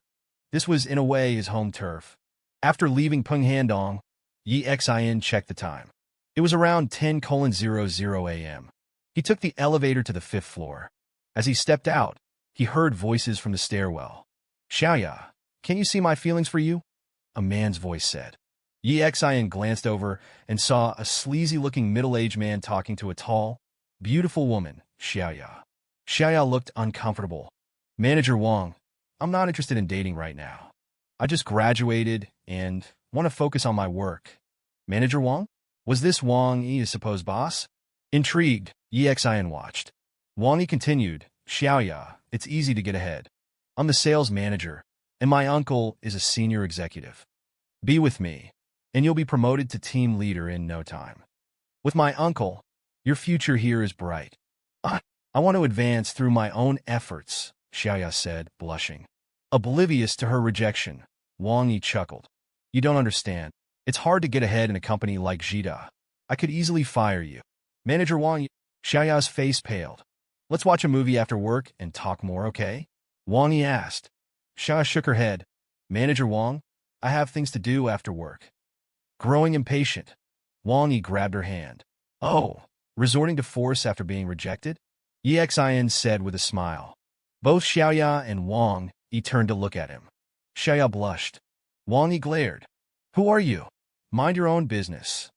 Oh, HR sent me. I'm the new employee, Yi Xian said. Annoyed, Wang Yi said, You're fired. I don't need employees who are late on their first day. Really? You said it. Then I'll be going.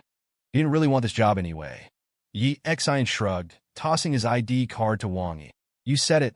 Wang Yi was taken aback by Yi Xian's nonchalance. Xiaoya stared at him too. This was Jida Group. People would kill for this job, and he was quitting just like that? Ring, ring, ring. Wang Yi's phone rang. He saw the caller ID and his eyelids twitched. He quickly answered, Hello, President Peng. Wang Yi, Peng Handong's voice boomed. Has Yi Xian reported to sales yet? Give him an easy job and don't bother him about his hours. Wang Yi was confused. Yi Xian? He checked the ID card. His blood ran cold. He just quit, Wang Yi stammered. What?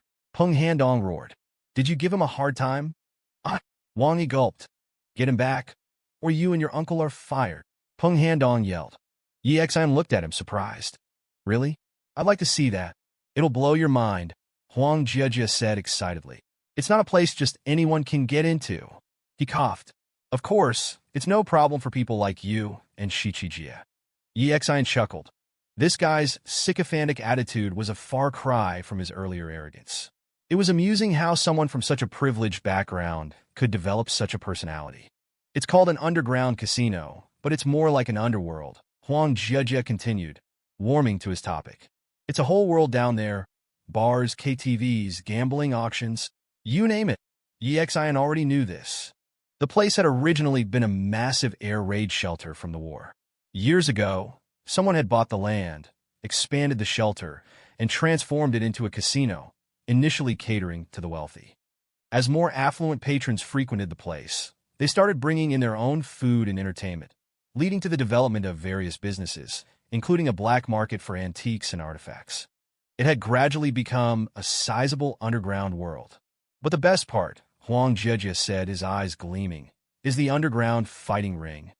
Way more exciting than UFC. He glanced at Huang Shiqi. But it's a bit too bloody for you, Shichijia. Maybe not your thing. He clearly didn't know about her night watch activities. If he knew she was a ruthless warrior on the battlefield, he'd probably run for his life. You go there every day? Yi Xian asked. Nah, just occasionally with my friends. He continued. I'll introduce you to them. Once you know them, you can walk tall anywhere in Yinjing. Just drop our names. Who are they? Yi Xian asked, intrigued. Besides me, there's Wang Hanlin from the Wang family, Guo Weixing from Fengyan Group, and Sun Liang from the Sun family, Huang Jiejia said proudly. We've been friends since kindergarten. We call ourselves the Four Princes of Yinjing. Yi Xian and Huang Shiqi exchanged a look. More like the four spoiled brats of Yinjing, Yi Xian thought. You mean the four spoiled brats, Yi Xian corrected. Well, Huang Jiejia said, as he drove, I guess you could say that. But we're not that bad. We party and spend money, but we don't force anyone. Besides, what else are we supposed to do? We're rich and incompetent. Good point, Huang Shiqi said dryly. Anyway, I'll introduce you. If you run into trouble, just mention our names. It'll work wonders, Huang Jiejia said cheerfully. No thanks. Just get us in. We'll look around ourselves, Yi Xian replied. A flicker of relief crossed Huang Jiejia's face. He clearly wasn't keen on hanging out with them. After about an hour, they arrived at an old building in the suburbs. Yi Xian was astonished by the rows of luxury cars parked outside. The casino must be doing incredible business. Two men at the entrance, who clearly recognized Huang Jiejia, greeted him enthusiastically. Huang Daxiao. It's been a while. Almost half a month. I was in Linhai. Are Hanlin and the others here? Huang Daxiao arrived a while ago. He's in room 9 in the bar area. One of the men replied. Yi Xian was somewhat familiar with the place, having been there a few times on missions. The men at the entrance didn't question Yi Xian and Huang Shiqi. Huang Jiejia's presence was enough. They entered the building, followed a passage, and descended underground. They reached a steel door guarded by several men who also greeted Huang Jiejia. The door opened. Have fun, Huang Daxiao. May your pockets be full, and may you leave with a beautiful lady on each arm, one of the guards said. Yi Xian and Huang Shiqi smirked at Huang Jiejia, who scowled and pulled out about 2,000 yuan, giving each guard 1,000. Don't talk nonsense. I'm a respectable man. The guards grinned. Of course, of course. As the steel door opened, the quiet was replaced by a cacophony of sounds. The underground space was brightly lit, lavishly decorated, and buzzing with activity. Huang Jiejia pulled Yi Xian and Huang Shiqi inside. Everything here is cash only, he explained. No online payments. If you want to play, I'll get you some cash. Not yet, Yi Xian said. Just looking around. If we decide to play, we'll find you in room 9. Huang Jiejia looked embarrassed. Just call or text me then. It'll be awkward otherwise. Yi Xian figured Huang Jiejia was planning on hiring escorts and getting wild. Okay, he said, exchanging WeChat contacts. You guys enjoy. I'm going to play, Huang Jiejia said, hurrying off and disappearing into the crowd. He's definitely up to no good, Huang Shiqi said, rolling her eyes. Don't get mixed up with him, Yi Xian. I'm not mixed up with him, Yi Xian replied. Let's go. The underground casino had 3 levels. The first, the largest, was divided into various zones, bars, KTVs, an antique market. The second level was solely for gambling, with minimum bets in the thousands. The third level housed the fighting ring. Yi Xian and Huang Shiqi were hoping to run into someone from Red Lotus or Shadow. They started exploring the first level. Just after they left, the steel door opened again. Dr. Su entered, spotting Yi Xian and Huang Shiqi. He narrowed his eyes, a smirk playing on his lips. Yi Xian and Huang Shiqi wandered over to the antique section. Well, if it isn't Yi Xian, a voice said. It's been years. I didn't expect to see you in our humble establishment. Yi Xian turned to see a thin man about 30 standing behind them. Do you know him? Huang Shiqi asked, frowning. Yi Xian shook his head blankly. He had no memory of the man whatsoever. Who are you? Do we know each other? He asked. Who are you? Do we know each other? Yi Xian asked, bewildered. The skinny man paused, then his face flushed with anger. Playing dumb? Are we? Keep it up. You've got the wrong guy, Yi Xian said, exasperated. TSK.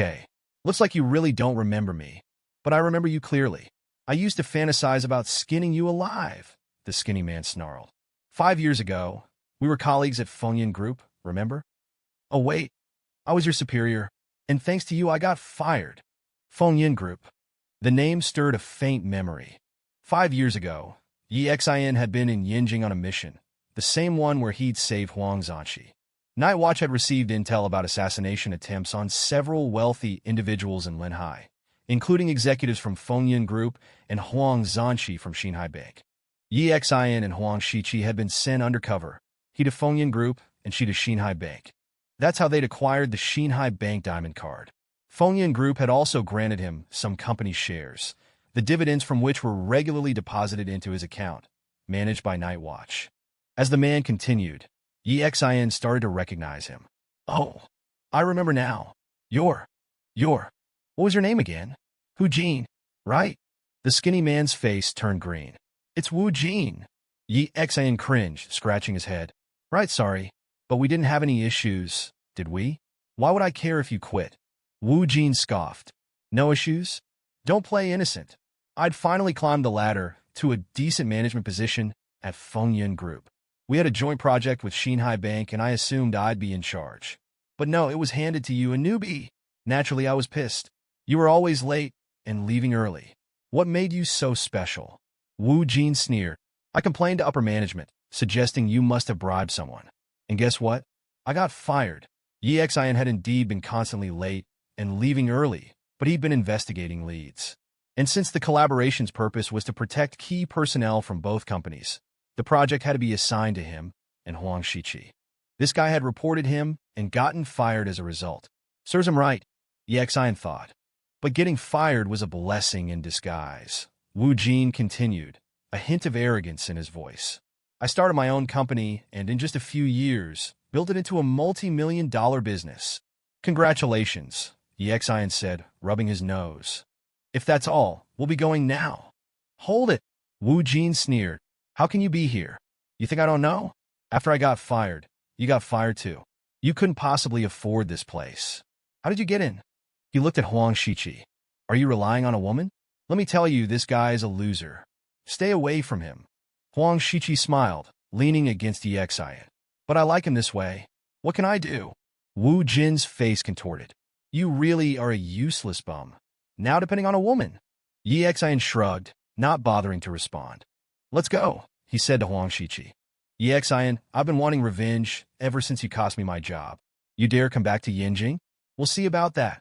Wu Jin threatened. He wouldn't cause trouble in the casino. The security was too tight. Even someone like Huang Jiejia wouldn't risk it. As Yi Xian and Huang Shiqi walked away, Wu Jin ground his teeth. Wu Jin! Someone tapped him on the shoulder. Wu Jin turned, his expression changing slightly. Dr. Su Zhang's mentor was highly respected in Yanjing, as were his apprentices. Despite his young age, Su Jiang was a skilled physician, his mentor's most prized student. That's why Huang Zanqi's people had contacted him for physical therapy. It wasn't unusual for someone like Wu Jin, worth tens of millions, to know Su Jiang. You know them? Su Jiang smiled. Yeah, Wu Jin spat. That jerk cost me my job 5 years ago, at Fengyan Group. Oh, do you know anything about his background? Su Jiang asked. Surprised by the question, Wu Jin still answered. After I got fired, I looked into him. He's nobody. From Jiangcheng. His family probably had some small business, but I bet he squandered it all. He bribed his way into a project at Fengyan Group, screwed it up, and got fired. Now he seems to have latched onto a rich woman. Su Jiang stroked his chin. Is that so? All right, go ahead and enjoy yourself. Wu Jin gave him a puzzled look, then nodded. As Su Jiang left, Wu Jin watched the Xian's retreating figure, a sly smile spreading across his face. Worked at Fengyan 5 years ago, bribed management, suddenly disappeared, knows martial arts. His eyes narrowed. Night watch. I wonder what his number is, he muttered. Too bad for him. He messed with me. Even Night Watch can't protect him now. Meanwhile, near the Yinjing Film City. The Film City was a popular tourist attraction, with its picturesque ancient architecture and the chance of spotting a celebrity. Inside a hotel room, Qin Shuer sat on a young man's lap, practically draped over him. He had his arm around her waist, both of them watching a night scene being filmed on a nearby set. Look, Qin Shuer whined, that lead role was supposed to be mine. Now Yang Lu has it, and Lu Jia, that nobody, is playing the second lead. And Huang Jiejia, that heartless jerk, dumped me and terminated my contract. The man's eyebrow twitched. Shuer, as long as you're with me, I can give you everything Huang Jiejia could, and more. He's a nobody compared to me. Sure, Xinhai Bank has more money than my family, but who knows how much Huang Jiejia actually controls. He doesn't even care about the family business. That's right.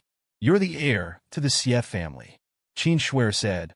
A look of pride crossed the man's face. A major production, you say? Choose your script and director.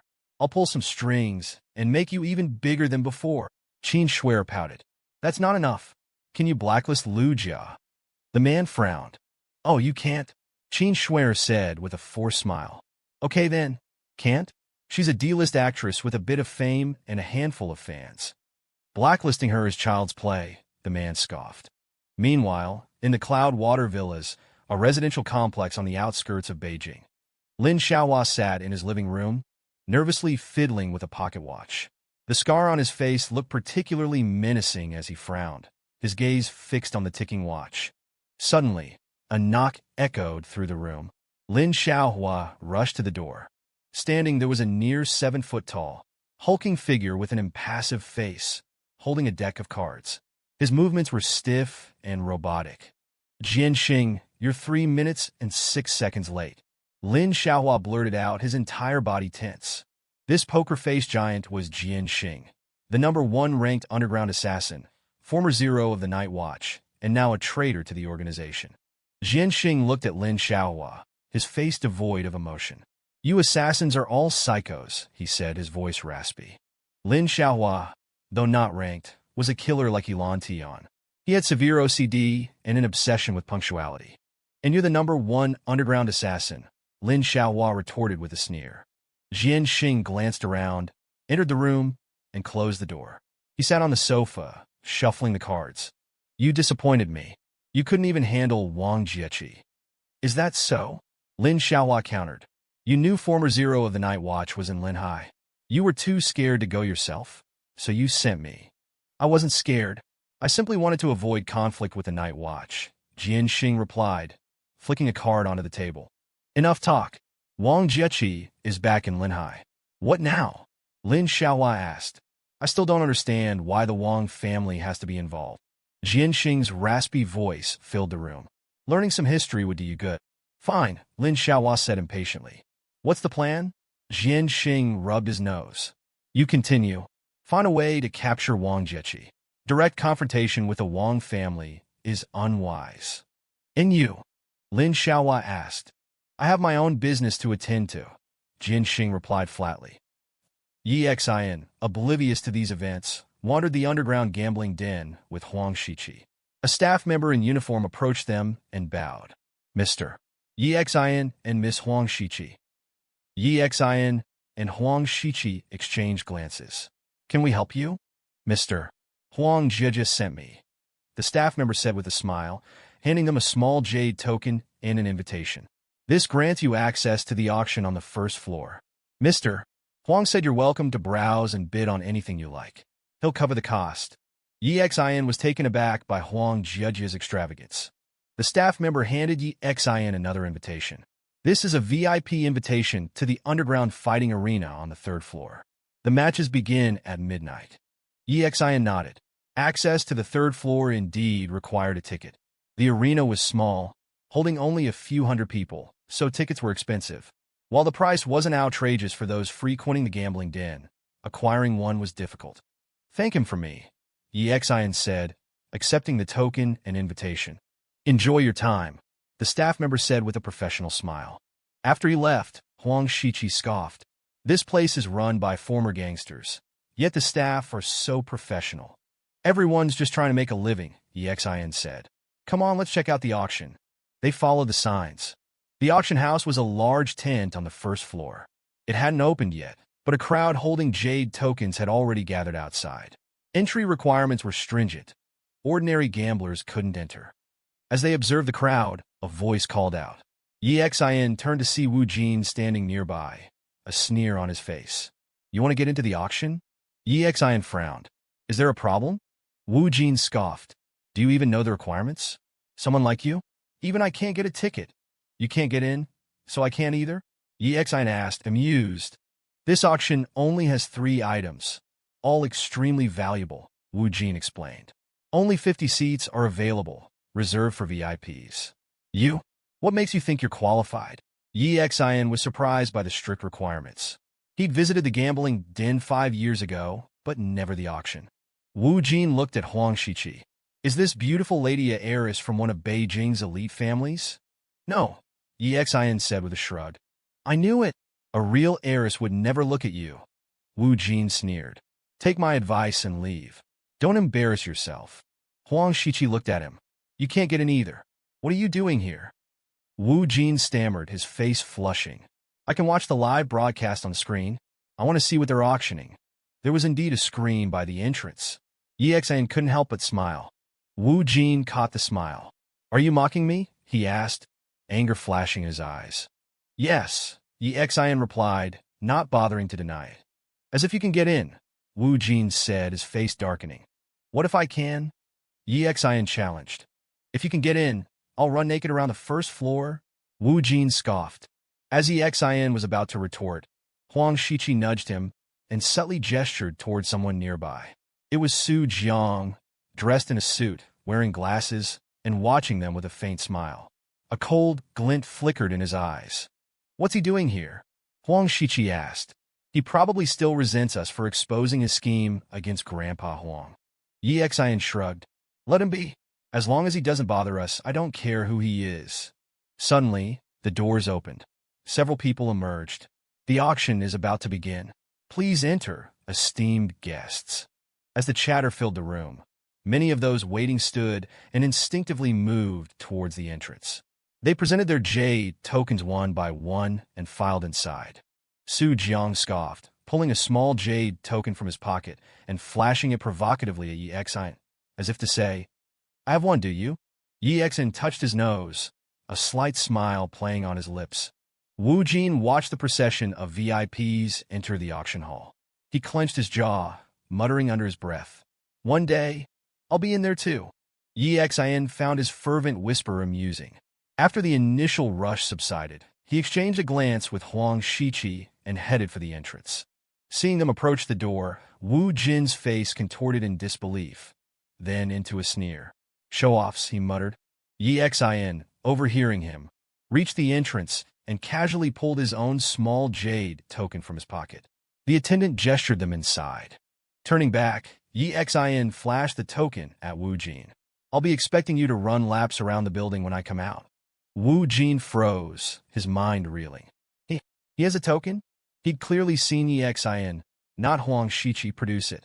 His mind raced. Could that guy, who used to work under me, have become a big shot in just 5 years?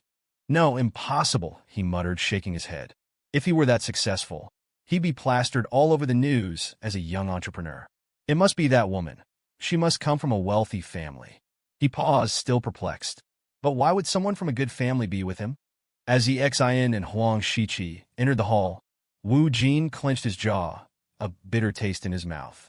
Inside, Yi Xian noted the hall size. It could easily hold 50 or 60 people, each seated in a plush, comfortable armchair. After they settled into seats in the back, an attendant verified their tokens and handed them a numbered paddle, number 50. According to Wu Jin, only 50 people were allowed in at a time. They were clearly the last. As they sat, the rear doors closed and the stage lights came up.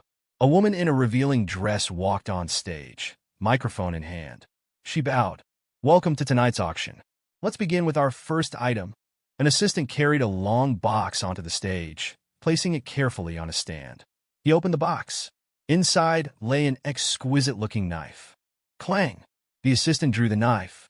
Under the lights, it shimmered with a pale blue sheen. "Blue Star?"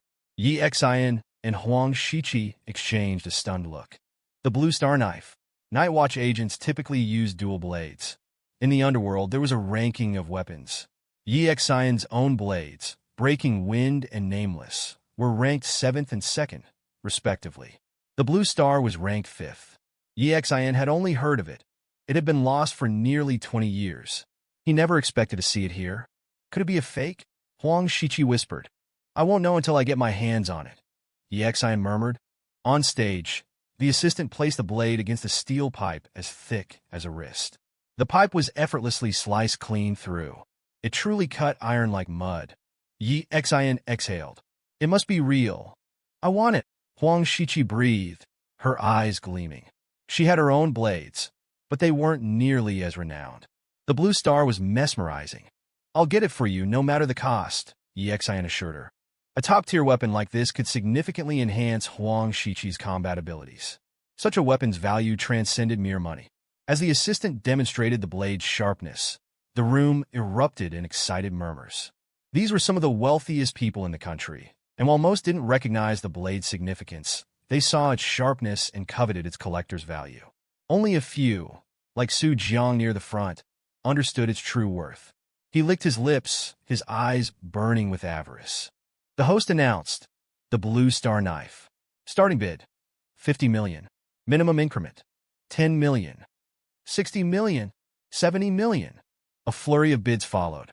Outside, Wu Jin sat watching the live feed on a screen, his jaw dropping at the starting price, more than his entire net worth. The price continued to climb. Past 100 million, the bidding slowed. Even for these tycoons, the Blue Star's value was primarily as a collector's item. Beyond a certain point, it simply wasn't worth it. Only a handful remained, pushing the price ever higher. 150 million, 180 million, 200 million. Yi Xian and Huang Shiqi watched calmly. Even among the wealthiest individuals present, the escalating price was causing a stir. Are they insane? It's just a knife. I don't get it. It's almost 500 million, and it's still going up. Crazy. They're all crazy. Even here, this is rare. Yi Xian narrowed his eyes. This auction was worth coming to. These bidders know what they're doing. Most of them are probably from the underworld. Huang Shiqi nodded. "It's at 600 million now. Do you even have that much?" Yi Xian smiled. "I'd bet the entire Hanyu group to get you this knife." Huang Shiqi smiled back unconcerned. 800 million, someone shouted. The host's eyes gleamed. 800 million from bidder number 19. Do I hear any higher bids? 800 million once. The other bidders fell silent. Even for underworld figures, this was a substantial sum. 1 billion. Su Zhang's voice cut through the silence. 1 billion from bidder number 29. The host's voice trembled. No one expected such a price. While high-value items were common here, the previous record was only around 350 million. This was almost triple that. Murmurs rippled through the crowd. Even Dr. Su is bidding. I don't understand their thinking. I heard Dr. Su practices martial arts. He probably appreciates these weapons. I still think it's not worth it. Bidder number 19, a middle-aged man, hesitated. Wait, I need to make a call. But the auction wouldn't stop for him. 1 billion once, 1 billion twice. The gavel was raised. Yi Xian smiled and raised his paddle. His voice rang out clearly. 2 billion. Yi Xian's voice was calm as he said, 20 billion. Whoosh! The room erupted in an uproar. It wasn't just the increased bid. It was the sheer audacity of it. They had become somewhat numb to the escalating prices, But this sudden doubling of the bid was completely unexpected. Even Su Jiang was stunned. He had been smiling, inwardly mocking the wealthy bidders. A bunch of ignorant fools. 10 billion for this knife? Whether I use it myself or sell it on the black market, I'll make a killing. But now, someone had double the price. Su Jiang was a renowned doctor in Yanjing, serving many wealthy clients and charging exorbitant fees. Many of these clients, desperate for his life-saving skills, paid him handsomely. Combined with his prestigious background and wealthy mentor, he was quite well off. However, he wasn't among the truly wealthiest. 10 billion was almost all of his assets. Now, Yi Xian's bid left him helpless. All eyes turned to Yi Xian. He instinctively covered his face with his hand, as did Huang Shiqi. They didn't want their faces to be recognized. But Su Jiang still recognized Yi Xian. It's that bastard. His eyes flashed with anger. The other bidders also glared at Yi Xian. This was a top 10 weapon on the underground weapon rankings, not something that could be measured by money. Yet here in the auction, it was being measured by money, and they couldn't afford to bid any higher. Su Jiang was unwilling to give up. He stood up and addressed Yi Xian. Brother, we've met before. Give me some face, and let me have this knife. I really like it. Yi Xian scoffed. He didn't have a good impression of Su Jiang. If it weren't for old Master Huang's intervention, he would have beaten Su Jiang up this afternoon. Covering his face, he said indifferently, "Let you have it? Who do you think you are?" Another wave of gasps went through the room. Su Jiang was apparently well-liked. One of the wealthy bidders seemed to take offense. He chuckled and said, "Dr. So if you really like this knife, just keep bidding. I can lend you 11 billion. You can have your master pay me back later." The auctioneer, her eyes gleaming with excitement, slowed down the raising of her gavel, enjoying the drama. 20 billion, second time. 20 billion, 30 billion. All right, Mr. Han, I'll borrow it. I'll tell my master when I get back, and he'll definitely repay you. Su Jiang gritted his teeth and raised his paddle. 21 billion. Yi Xian scoffed, raised his paddle again, and said calmly, 30 billion. He completely shut down Su Jiang, raising the bid by almost 10 billion each time. The room erupted in chaos again. Holy shit, he's crazy. Absolutely crazy. Who is this guy? 30 billion for a knife? That's 30 billion. How many people here have that kind of cash flow? That's 30 billion in cash. Not just a number. This is insane. Su Jiang was dumbfounded, cold sweat dripping from his forehead. Yi Xian was clearly determined to win the knife, no matter the cost. And that was precisely Yi Xian's intention, even if it meant risking the entire Hanyu Group. It was a company worth hundreds of billions, and this was only 30 billion. 30 billion first time. 30 billion second time. The auctioneer waited expectantly, hoping someone would raise the bid further. The higher the final price, the higher her commission. But to her disappointment, no one else bid. No one offered to lend Su Jiang any more money. They knew Su Jiang's capabilities.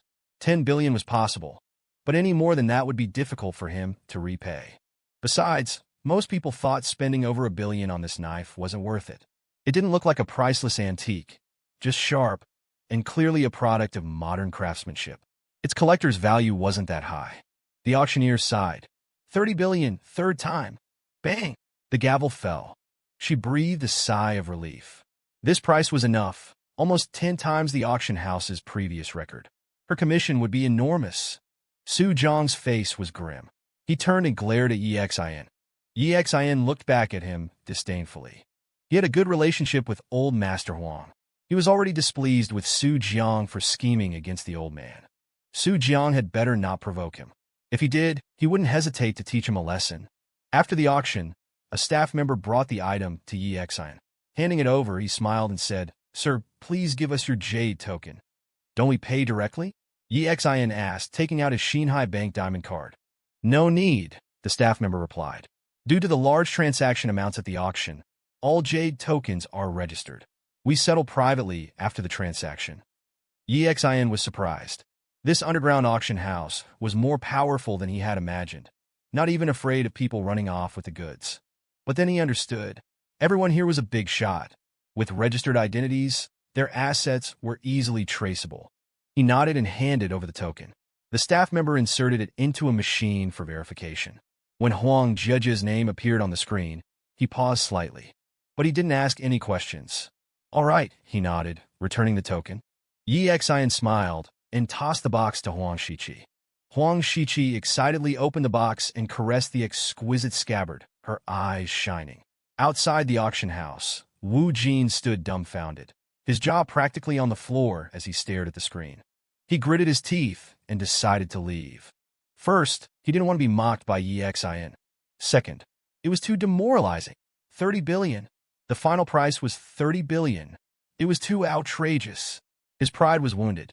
If he knew Yi Xian was the buyer, his expression would have been priceless. Meanwhile, the second auction item was brought out, another sword, but an ancient bronze sword. This sword is a relic from the Warring States period. It's incredibly well preserved, a rarity in China. Yi Xian glanced at it. This auction seemed to be weapon-themed. But this sword only had collector's value. It was completely useless to him. For collectors, however, its value was immeasurable. It was eventually sold for 3 billion. The people who had been vying for the Blue Star knife didn't bid this time, which aroused some curiosity. The auction was nearing its end. The last item was also an antique, holding no interest for Yi Xian. Before it ended, they left the auction hall.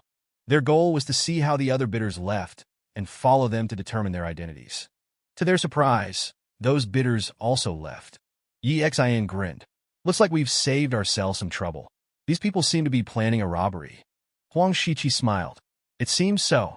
Let them follow for now. It's almost midnight. Let's go to the third floor." Yi Xian nodded. They went to the third floor and showed their invitations.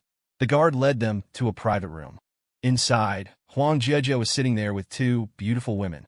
He had clearly been drinking, but he was completely sober. Seeing Yi Xian and Huang Shiqi, he said with a mournful face, "Brother Xian, I asked you to bid on something, not something so expensive. 30 billion. You're trying to kill me. I'm finished. My grandfather will definitely freeze my accounts now." Yi Xian looked at him surprised. "Really? I'd like to see that. It'll blow your mind," Huang Jiejie said excitedly. "It's not a place just anyone can get into." He coughed. "Of course, it's no problem for people like you and Shiqijie." Yi Xian chuckled. This guy's sycophantic attitude was a far cry from his earlier arrogance. It was amusing how someone from such a privileged background could develop such a personality. "It's called an underground casino, but it's more like an underworld," Huang Jiejie continued, warming to his topic. "It's a whole world down there. Bars, KTVs, gambling auctions. You name it." Yi Xian already knew this. The place had originally been a massive air raid shelter from the war. Years ago, someone had bought the land, expanded the shelter, and transformed it into a casino, initially catering to the wealthy. As more affluent patrons frequented the place, they started bringing in their own food and entertainment, leading to the development of various businesses, including a black market for antiques and artifacts. It had gradually become a sizable underground world. But the best part, Huang Jiejie said, his eyes gleaming, is the underground fighting ring. Way more exciting than UFC. He glanced at Huang Shiqi. "But it's a bit too bloody for you, Shiqijie. Maybe not your thing." He clearly didn't know about her night watch activities. If he knew she was a ruthless warrior on the battlefield, he'd probably run for his life. "You go there every day?" Yi Xian asked. "Nah, just occasionally with my friends." He continued, "I'll introduce you to them. Once you know them, you can walk tall anywhere in Yinjing. Just drop our names." "Who are they?" Yi Xian asked, intrigued. "Besides me, there's Wang Hanlin from the Wang family, Guo Weixing from Fengyan Group, and Sun Liang from the Sun family," Huang Jiejie said proudly. "We've been friends since kindergarten. We call ourselves the Four Princes of Yinjing." Yi Xian and Huang Shiqi exchanged a look. More like the four spoiled brats of Yinjing, Yi Xian thought. "You mean the four spoiled brats," Yi Xian corrected. "Well," Huang Jiejie said as he drove, "I guess you could say that. But we're not that bad. We party and spend money, but we don't force anyone. Besides, what else are we supposed to do? We're rich and incompetent." "Good point," Huang Shiqi said dryly. "Anyway, I'll introduce you. If you run into trouble, just mention our names. It'll work wonders," Huang Jiejie said cheerfully. "No, thanks. Just get us in. We'll look around ourselves," Yi Xian replied. A flicker of relief crossed Huang Jiejie's face. He clearly wasn't keen on hanging out with them. Okay, he said, exchanging WeChat contacts. You guys enjoy. I'm going to play, Huang Jiejie said, hurrying off and disappearing into the crowd. He's definitely up to no good, Huang Shiqi said, rolling her eyes. Don't get mixed up with him, Yi Xian. I'm not mixed up with him, Yi Xian replied. Let's go. The underground casino had 3 levels. The first, the largest, was divided into various zones: bars, KTVs, and antique market. The second level was solely for gambling, with minimum bets in the thousands.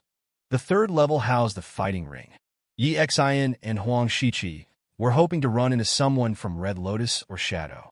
They started exploring the first level. Just after they left, the steel door opened again. Dr. Su entered, spotting Yi Xian and Huang Shiqi. He narrowed his eyes, a smirk playing on his lips. Yi Xian and Huang Shiqi wandered over to the antique section. Well, if it isn't Yi Xian, a voice said. It's been years. I didn't expect to see you in our humble establishment. Yi Xian turned to see a thin man about 30 standing behind them. Do you know him? Huang Shiqi asked, frowning. Yi Xian shook his head blankly. He had no memory of the man whatsoever. Who are you? Do we know each other? He asked. Yi Xian was completely oblivious to the events unfolding in Jiangxing. He stood at his hotel room door, frowning at the scene before him. Huang Shiqi had already turned to flee. Number 2, why run now that we've found you? A calm voice called out from inside. Huang Shiqi stopped, a wry smile on her face. Grandpa Zhuo, you still remember to call me Grandpa, the old man inside snorted. He looked ancient, with white hair and a wrinkled face, but his posture was ramrod straight.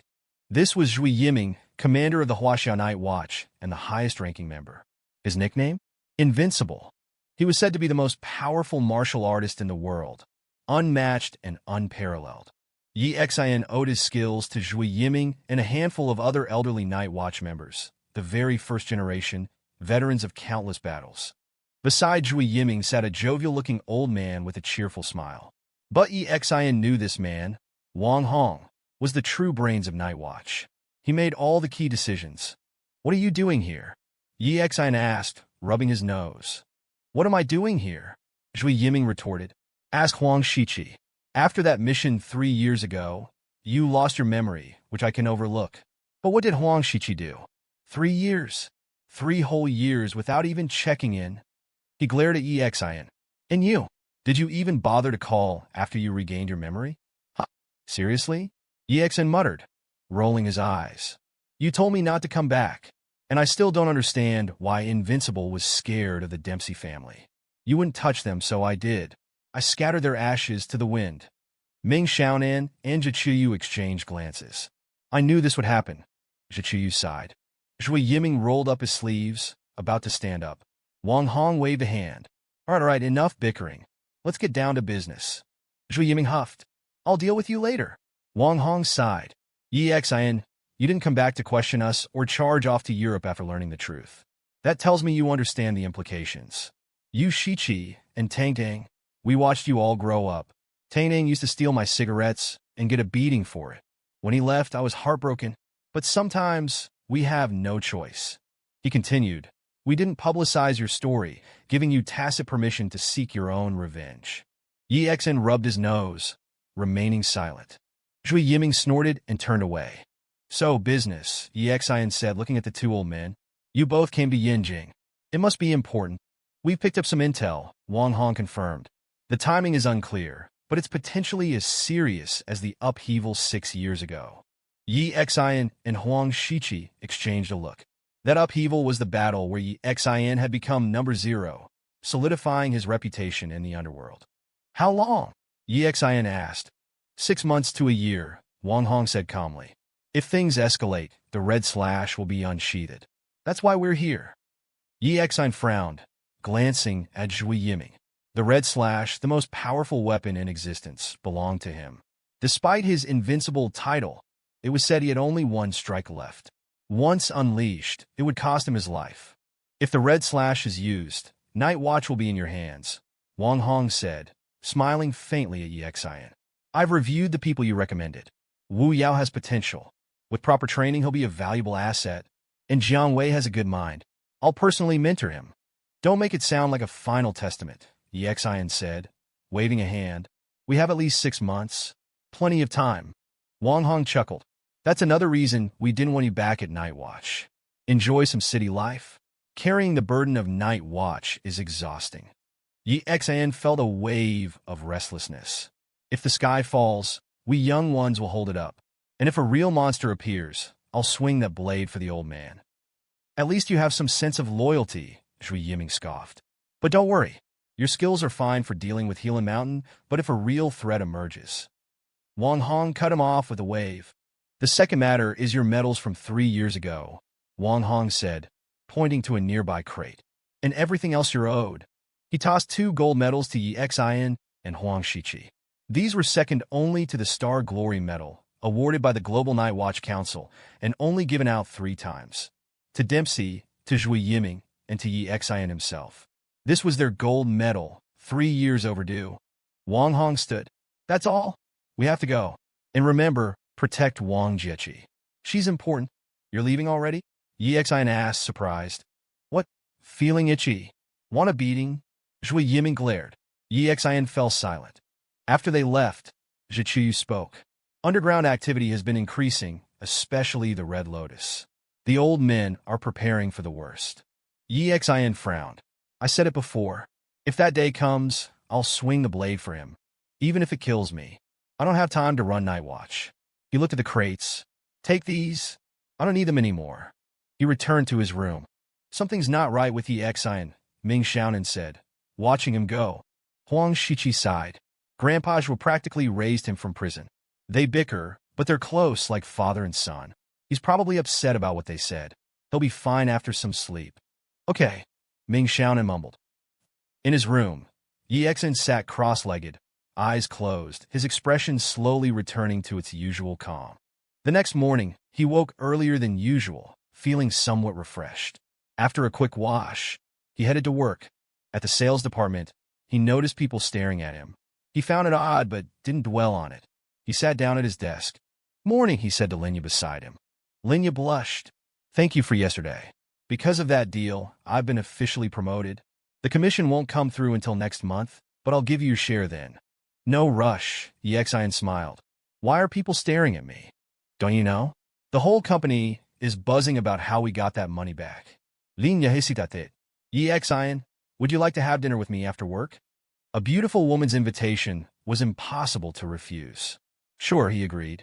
Yexian sat at his desk when Ho Baoquan rushed over. Yexian, he asked. I heard from Linya that you negotiated with the bar. How did you pull that off? Yexian glanced at him. I told you it was like picking up money. You didn't believe me. They owed us money. I went and asked for it. They refused, so I made a scene. They were embarrassed and paid up. Ho Baoquan and the others stared at him, dumbfounded. Linya burst out laughing. She hadn't revealed the details of the encounter, only saying that Yexian had collected the debt. Hearing his version of events was hilarious. The others were skeptical. Really? Ho Baoquan asked. That easy? Yep, that easy, Yexian said with a grin. 60,000. Easy peasy. Ho Baoquan still couldn't believe it. Plenty of others had tried and ended up in the hospital. Of course, they hadn't resorted to making a scene. Perhaps the bar had simply wanted to avoid further trouble? He couldn't figure it out, but he couldn't deny the pang of envy. 120,000 in commission, with 60,000 for Yexian. He, a sales team leader, wouldn't earn that much in a year. Yexian, a voice called out. Yexian turned to see Wang Yi glaring at him. Wang Yi had planned to use the bad debt to pressure Linya into a date. Yexian's intervention had ruined his plan. What? Yexian asked, looking up. The other salespeople exchanged nervous glances. Few dared to speak to Wang Yi like that. Yexian was the first. Wang Yi frowned. Come in my office, he said coldly. The vice president wants to see you. He turned and walked toward his office. Linya and the others paled. Yexian's in trouble, someone muttered. Who's the vice president? Yexian asked Linya. Wang Yi's uncle. Linya replied, her lips pressed together. Wang Yi only got his position because of him. Yexian understood. That explained Wang Yi's sudden change in attitude. He'd found his backing. Yexian shrugged and headed towards the office. Inside, a man in a blue suit, about 40 or 50 years old, sat waiting. He looked Yexian up and down. You're Yexian? Is there something I can do for you? Yexin asked. Yexin, this is Mr. Feng Jing, our vice president. Show some respect. Wang Yi snapped. Yexin glanced at him. I'm not like you, kissing up to superiors and bullying subordinates. You. Wang Yi's eyes flashed with anger. Feng Jing waved a hand. Yexin, he said, don't be so aggressive. Does your family know Mr. Peng? Did he recommend you for this job? Yexin nodded. You could say that. Why? Just making conversation, Feng Jing replied. I wanted to let you know that Wang Yi is my nephew. I'm also quite fond of Linya. I think she and Wang Yi would make a good match, and I've been trying to set them up. He looked at Yexin. So, stay out of their business. While you may have some connection to Mr. Peng, I doubt he'd object if I fired you. Just then, they heard murmuring outside. Hello, Mr. Peng. The door opened, and Mr. Peng Handong, entered. He frowned at Feng Jing. What are you doing here? Feng Jing quickly stood. Mr. Peng, he said politely, I heard our new employee recovered the bad debt from the Qingwa bar. I came to congratulate him and have a chat. He wouldn't reveal his threat in front of Peng Handong. Yexin scoffed. Moments ago, Feng Jing had been so arrogant. Now he was acting like a sycophant. Peng Handong frowned. Come outside. I have an announcement. Feng Jing shot Yexin a menacing look. Yexin followed Peng Handong out. Peng Handong clapped his hands. Everyone, please stop what you're doing. I have an announcement. Everyone turned to him. Yesterday, I finalized a partnership with Shijia Group, owned by the Wang family of Beijing. Our sales department will be handling the collaboration. Excited murmurs rippled through the sales team. The Wang family, true aristocracy, with unimaginable wealth and influence. Whoever landed this account would not only make a fortune, but also receive a guaranteed promotion. Yexin smiled to himself. He knew this was arranged by Zhichuyu and the Night Watch, a way to get him close to Wang Jieqi. The Wang family specifically requested someone from our sales department, Peng Handong continued. This gentleman beside me, Yex. The sales team was stunned. Yexin's arrival hadn't been a grand affair.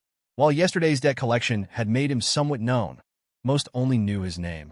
They were now being told that this newcomer would be handling the Wang family account. No one could quite process it.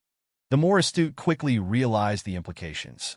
While Jida Company was successful, it was nothing compared to the Wang family Shijia Group. The timing of the deal, arriving the day after Yexin joined, suggested he had brought it in. Feng Jing instantly understood.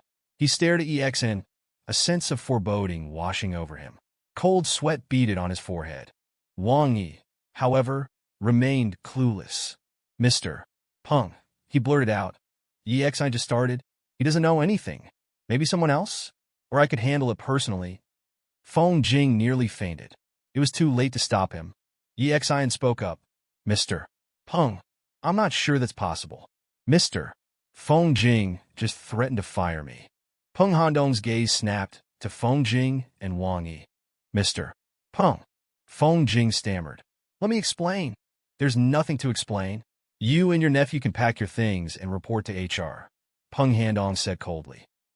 Meanwhile, at Jiang Zhenan's home in Jiangcheng, Jiang Zhenan paced back and forth, a cigarette in his hand, dark circles and bloodshot eyes evidence of his sleepless night. His phone rang. Any news? He asked urgently. Have you found her? Nothing, the voice on the other end replied. We reviewed all the security footage. We saw her entering the building, but there's no record of her leaving. Her phone goes straight to voicemail. It's like she vanished into thin air. Jiang Zhenan stumbled back, his face ashen. Back at Zhichuyu's apartment, Huang Shiqi was sprawled on the sofa, surrounded by snacks, watching TV. Skipping work again? She asked with a smile. Then, noticing Yexin's grim expression, she sat up straighter. What's wrong? Zhichuyu and Ming Xiaonan emerged from their rooms. What is it? Zhichuyu asked. Jiang Wanwan disappeared yesterday. I need to go to Jiangcheng, Yexin said. Taking your blades? Zhichuyu asked. I'm flying commercial. I can't bring them, Yexin replied. Keep an eye on Wang Jieqi. I'll find Jiang Wanwan as quickly as possible and come back. With old man still here, she should be safe for now, Yexin said. Zhichuyu frowned. Be careful. They weren't overly worried about Yexin's safety. Even without his blades, Unless Ilan Tian showed up personally, he was unlikely to face any real threats. "I'll go with you," Huang Shiqi offered. Yi Exin shook his head. "I'll go alone. Your injuries haven't fully healed. Focus on recovering," Yi Exin said. Huang Shiqi nodded. After a few more words, Yi Exin left. He booked a flight online, and Jiqiyu drove him to the airport. 2 hours later, Yi Exin arrived at Jiangxing Airport. Stepping out, he felt a strange detachment. He'd spent more time in Jiangxing than anywhere else besides Linhai, but he had few fond memories of the place.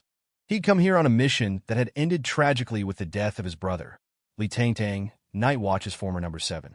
He'd lost his memory for 3 years, becoming a live-in son-in-law, despised by his mother-in-law and wife. Night Watch's number 0, reduced to a mere laborer. Sign, he hailed a cab. Dingxing Group, he told the driver. He was meeting Zhang Zhenan at his company headquarters. His phone rang. It was Zhang Zhenan. "Hello," Yi Exin answered. "Any news?" "Someone contacted me. They have Wan. They want a bone I have," Zhang Zhenan said. "A bone?" Yi Exin frowned. "Yes," Zhang Zhenan confirmed. "A family heirloom, passed down through generations. It's called the Dragon Bone, said to guarantee our family's wealth. It's in my possession now." "Did they say where to meet?" "They told me to wait for a call. They also said they know I have connections with Night Watch and warned me not to contact you." "I understand," Yi Exin said. "Hang up. We'll talk more when I arrive." Half an hour later, Yi Exin reached Dingxing Group. It hadn't been long since he'd left Jiangxing. He worked there as Jiang Wanwan's assistant, and clearly, Zhang Zhenan had notified reception. They let him pass without question. As he reached the elevators, he paused.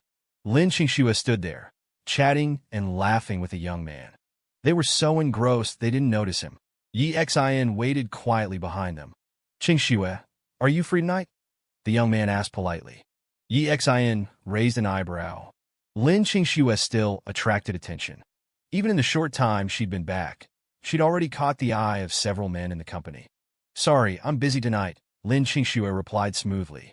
"But manager, he is also pursuing you," the young man persisted. "What's so great about him?"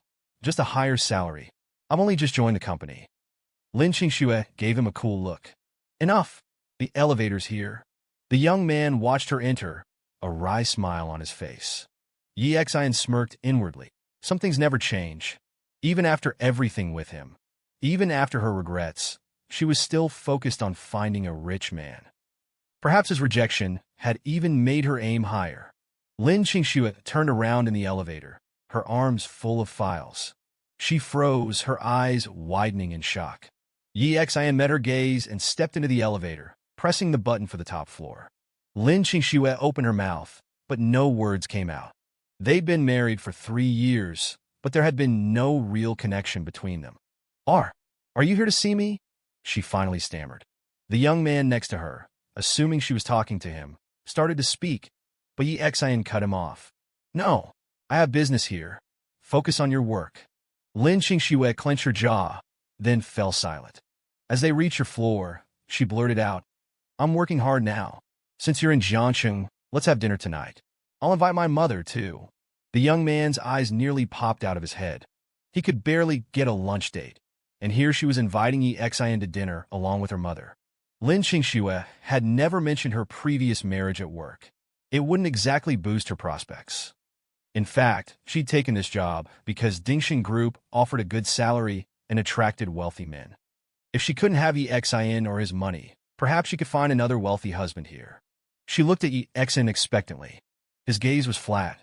"No thanks. Your floor. Aren't you getting off?" Lin Qingxue sighed inwardly. He truly harbored no feelings for her. The contrast between his attentiveness during their 3 years of marriage and his current indifference stung. As the elevator doors closed, she turned away, unshed tears in her eyes. Regret? Resentment? Yi Exin didn't care. He hadn't expected to run into her. The elevator reached the top floor, and he headed straight for Jiang Zhenan's office. Yi Exin grabbed Su Jiang's shoulder, a playful look in his eyes. Su Jiang frowned and turned around. "Is something the matter?" he asked. Huang Shiqi frowned slightly, sensing something amiss, while Huang Exin looked bewildered, unsure why Yi Exin had intervened. "I'm giving old master Huang physiotherapy. Please don't disturb me, Su Jiang said, glancing at Yi Xian. Yi Xian smiled and pulled Su Jiang back forcefully. Su Jiang stumbled backward. What do you mean? A cold glint flashed in Su Jiang's eyes. He looked at Huang Xian. Huang Xian, it seems your friend has something against me. Huang Xian looked confused, turning to Yi Xian with a questioning gaze. She, like Huang Zhongshu, deeply respected Yi Xian. Although puzzled by his actions, they didn't question him. Yi Xian touched his nose. If you continue this treatment for another 10 days or half a month, you'll kill old Master Huang. Huang Zhongshu and Huang Xian's expressions changed dramatically. Su Jiang's face also flickered, but he quickly regained his composure. He sneered at Yi Xian. I don't know what you're talking about. Still pretending? Yi Xian asked, a smile playing on his lips. You've practiced martial arts, haven't you? So, what if I have? Su Jiang asked. While giving old Master Huang a full-body massage, you've been channeling true qi into his body, especially his lungs. This temporarily stimulates his lungs, but causes them to weaken over time, Yi Xian said calmly. I was wondering why old Master Huang has been coughing so much, even though he's generally healthy for his age. Su Jiang's face paled. Don't spout nonsense, he said, looking at Yi Xian. He turned to Huang Xian. Huang Xian, don't you trust me? Don't you know how good I am to you? I've been pursuing you for years. Although you haven't accepted me, you can feel my sincerity. I've never charged a penny for old Master Huang's treatments. I'm trying to win over your family. Why would I harm him? Precisely because you like Huang Xian, and old Master Huang doesn't approve of you. Huang Shiqi said, standing up. You want him gone sooner. Am I right? She stood by the door, blocking Su Jiang's escape route.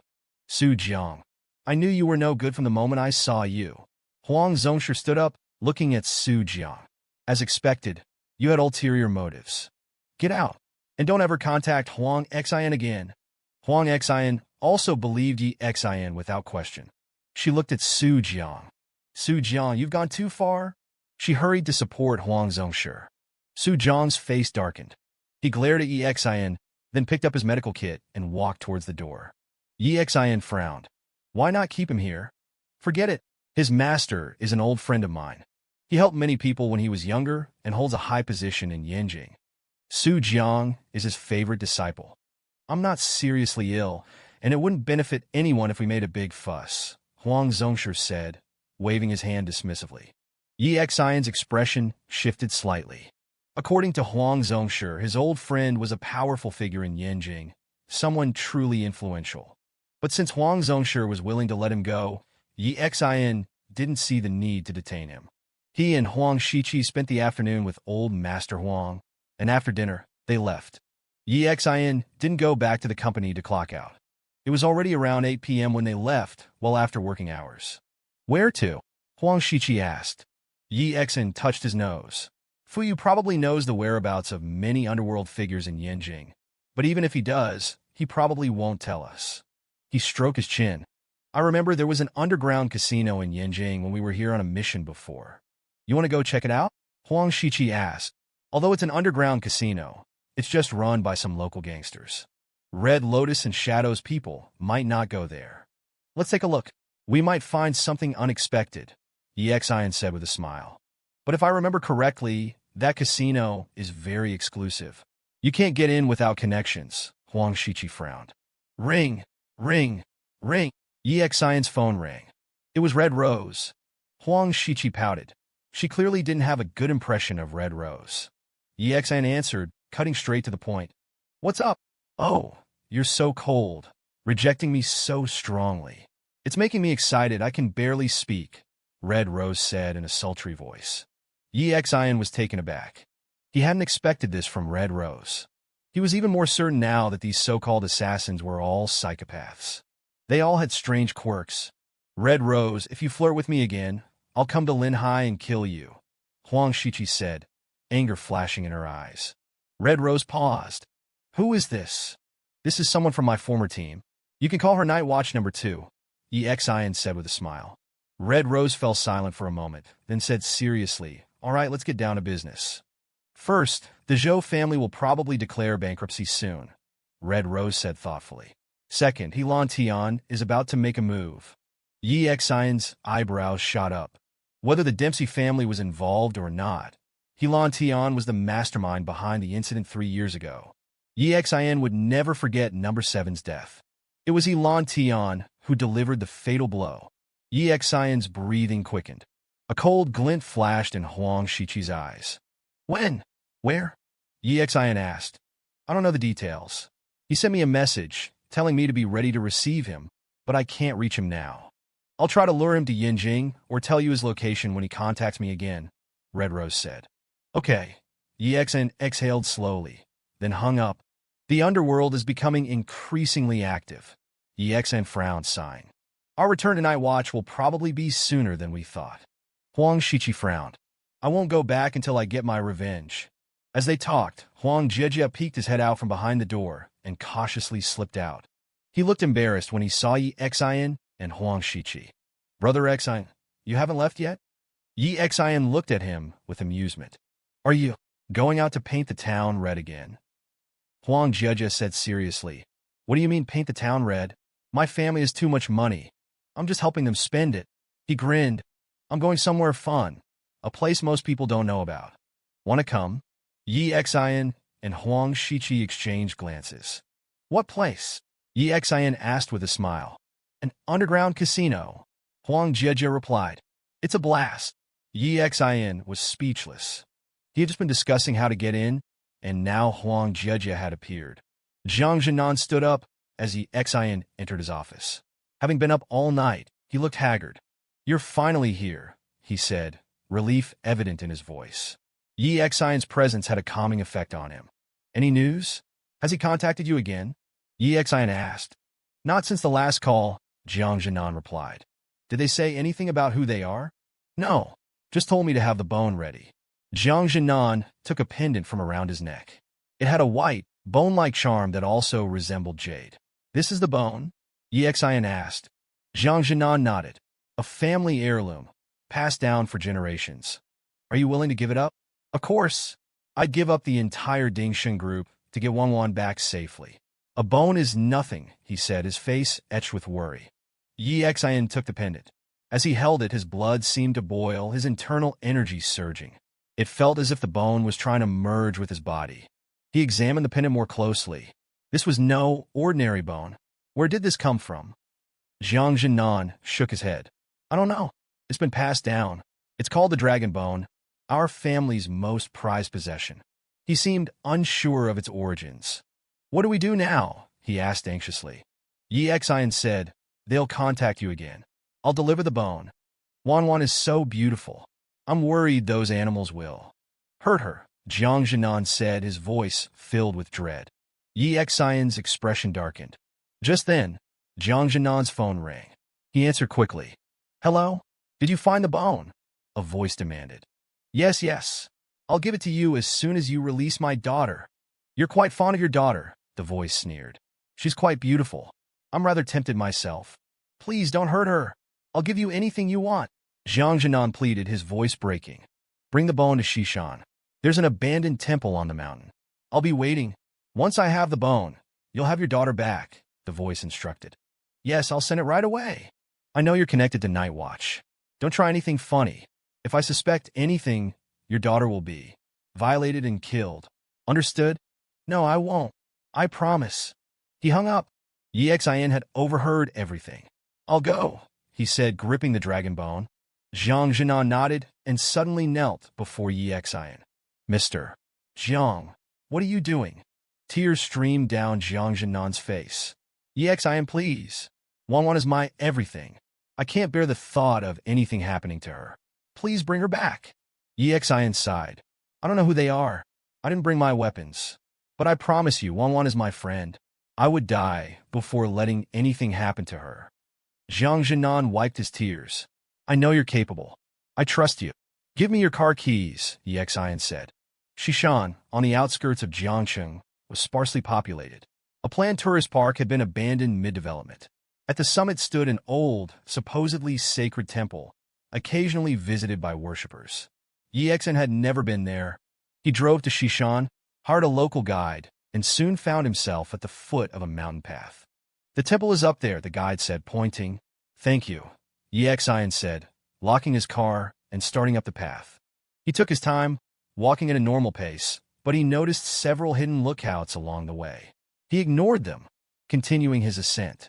At the temple, 2 men stood guard. Zhang Wanwan sat nearby, unbound but trembling, her eyes red and swollen from crying. Helan sat beside her, the suited man standing guard. "Don't be afraid," Helan said soothingly. "We just want the bone. We won't hurt you. As soon as your father delivers it, you're free to go." Zhang Wanwan was terrified. Last night, she'd witnessed things beyond human comprehension. Helan's calm demeanor only intensified her fear. She huddled in a corner of the temple, helpless and alone. Helan's phone rang. "Don't worry," he said after answering. "Your father is sending the bone. As soon as I have it, you can leave. I'm not a monster. Why are you so afraid?" The car couldn't go any further into the forest, so Yi Xian proceeded slowly on foot. He appeared like an average city dweller, unaccustomed to mountain trails, taking each step cautiously, yet with a sense of urgency. After about half an hour, he saw a dilapidated temple in the distance. Yi Xian exhaled, feigning exhaustion as he panted. He could already hear 2 long, drawn-out breaths.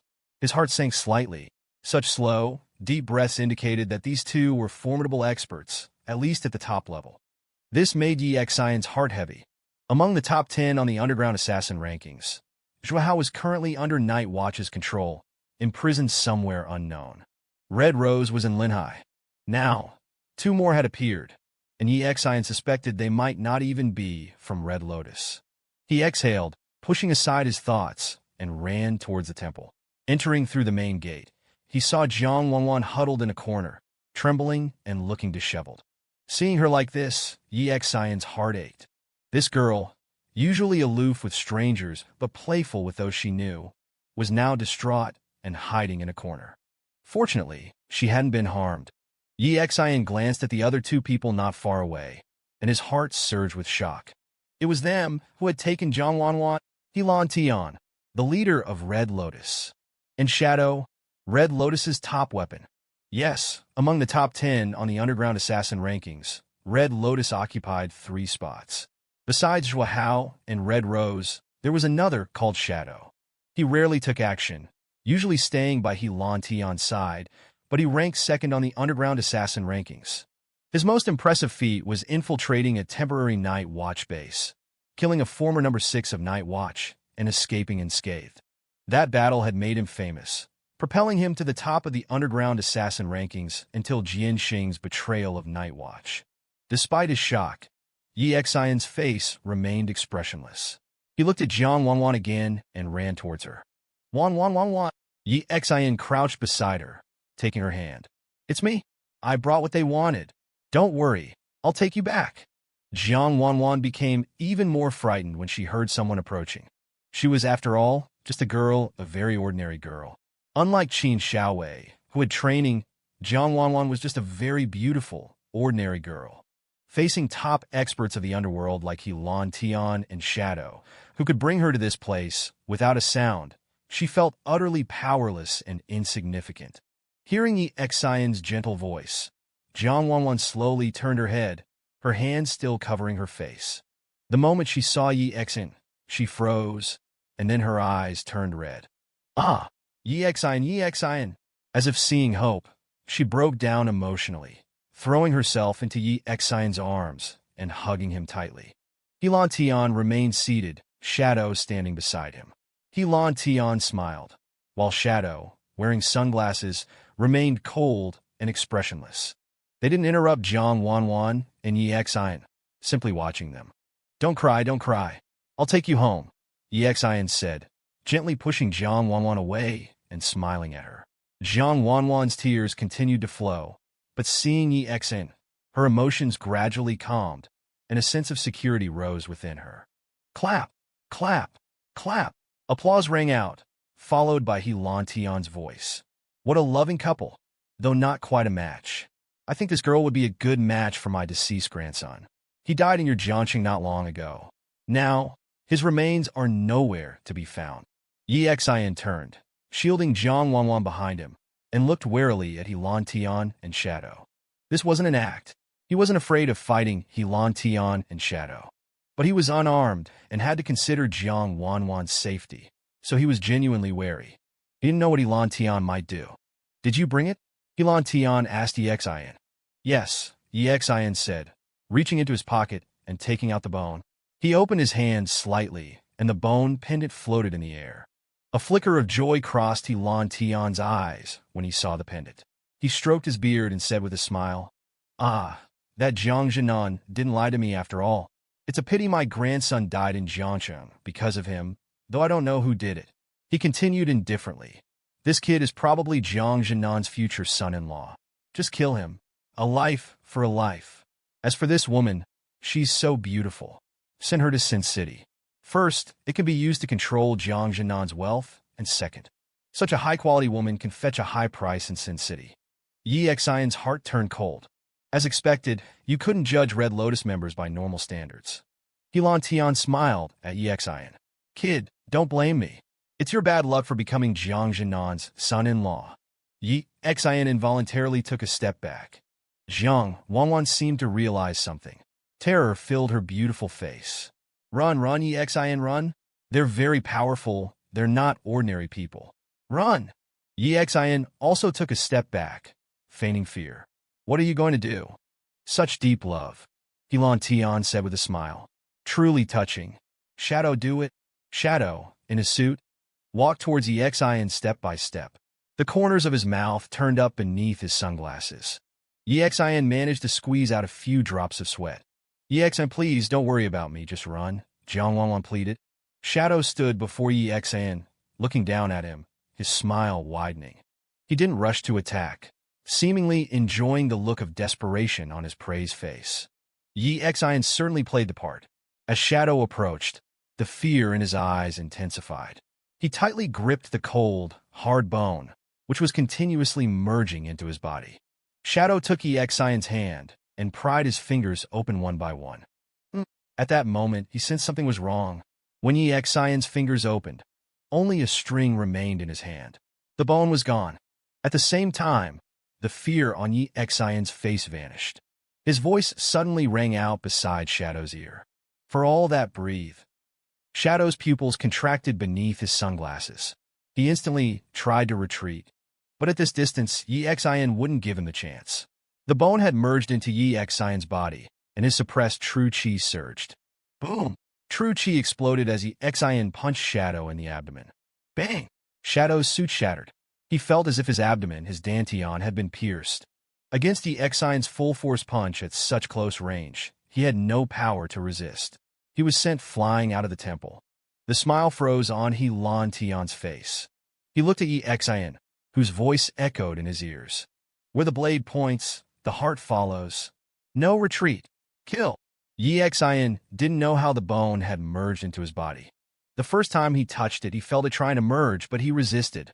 After all, the bone was meant to save Jiang Wanwan. Just now, when he held the bone again, that merging sensation returned. Since the enemy was coming to take it, Xian abandoned his resistance and allowed the merging to happen. He felt the bone integrate into his body, and in the next instant his blood boiled. His true qi surged. His stagnant true qi suddenly leaped forward. Shadow, caught completely off guard by a sneak attack, didn't have a chance to react and went flying.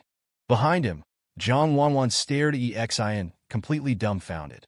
Xian's origins were mysterious. She had always been curious about what he was and about the night watch he had mentioned. She had searched on Baidu, checked all kinds of information, but found nothing.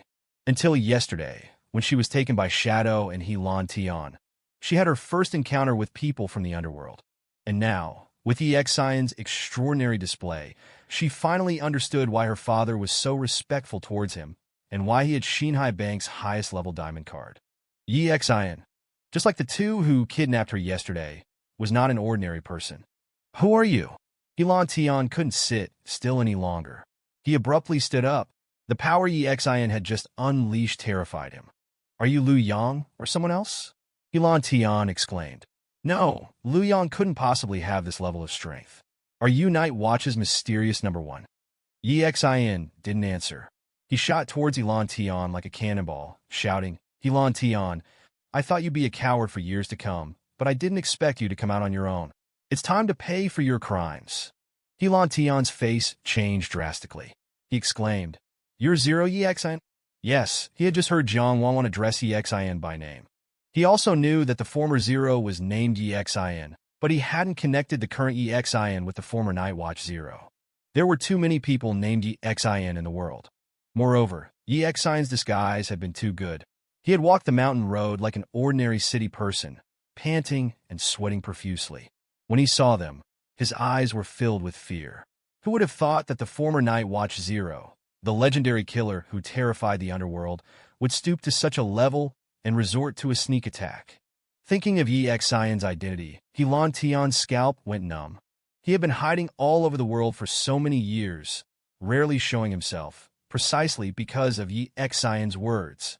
Yexin had said he would kill him with his own hands. 3 years ago, he had colluded with the Dempsey family, trying to kill Yexin, Huang Shiqi, and Li Tangtang in Jiangcheng, even going so far as to use the iron box to lure Nightwatch in. In that battle, only Li Tangtang died. Yexin had simply disappeared.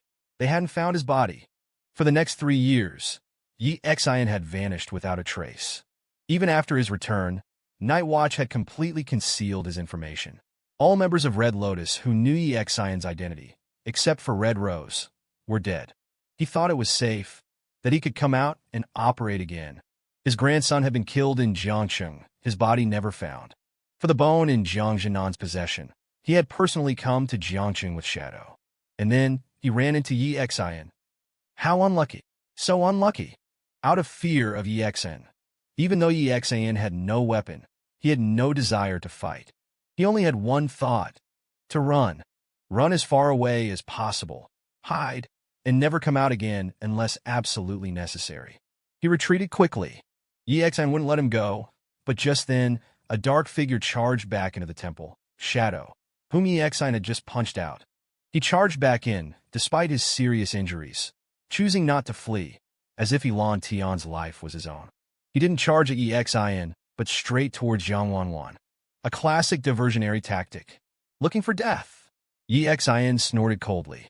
He abandoned his pursuit of Helan Tion, turned, leaped, and kicked Shadow in midair. Bang!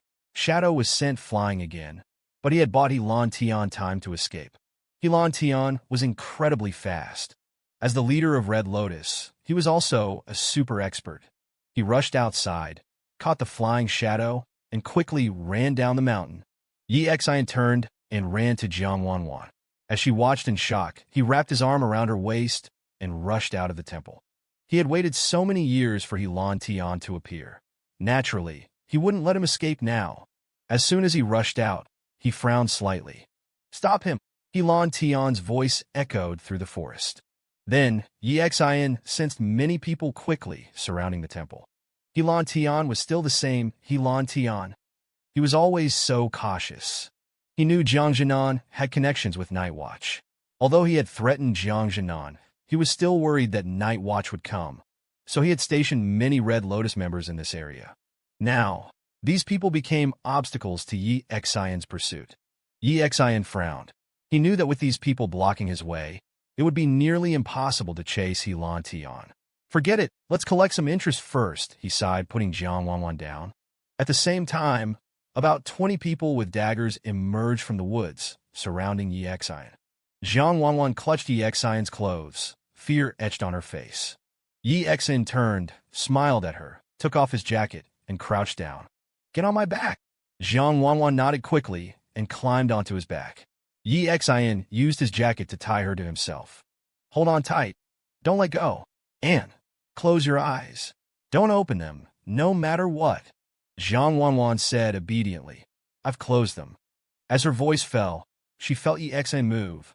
The wind whistled past her ears, and then she heard screams. "Ah! Ah! Ah!" Among these Red Lotus members, there were 2 gold-level assassins. The rest were mostly red-level assassins. Nearly 30 people, it was quite a formidable lineup. But against Yexin who had just absorbed a mysterious bone, they were no match. Endless screams rang in Jiang Wanwan's ears. Occasionally, she felt warm liquid splattering on her face, carrying a bloody scent. She could guess what it was, and fear gripped her heart. But more than fear, there was curiosity. She wanted to open her eyes and see what was happening, but she didn't dare. She had grown up in peaceful times, unaware of the underworld, and had never seen anyone killed. She roughly knew what Exin was doing, so she didn't dare to look, only daring to keep her eyes tightly shut and hold on to Exin. Gradually, the screams grew fainter. At some point, she felt Exin stop. Can I open my eyes now?" she asked. "Keep them closed. Open them when I tell you to." Exin's voice sounded beside her ear. Then, she felt Exin walking, not very fast, as if going down the mountain. Half an hour later, Exin emerged from the forest. There were bloodstains on him, some splattered on Jiang Wanwan's face. He stopped, untied the jacket, and put Jiang Wanwan down. "Don't open your eyes yet." He put the bloodstained jacket in the trunk, took out several bottles of water, walked over to Jiang Wanwan, and carefully wiped the blood off her face with water and tissues. He also cleaned himself up. After cleaning up, he smiled slightly. "You can open your eyes now." Jiang Wanwan was an ordinary girl. He didn't want her to see such a bloody scene. Jiang Wanwan slowly opened her eyes and saw Exin in front of her, shirtless, his strong muscles on display. Her face flushed slightly. "It's over. Let me take you home," Exin said with a smile, opening the car door. Just then, Jiang Wanwan suddenly threw herself at Exin. Before he could react, she kissed him. On the highway, a black car moved slowly forward. The driver, shirtless, sat behind the wheel. In the passenger seat sat a girl as beautiful as a celestial being, but her face was flushed crimson. She pursed her lips and looked out the window. Earlier, she didn't know why.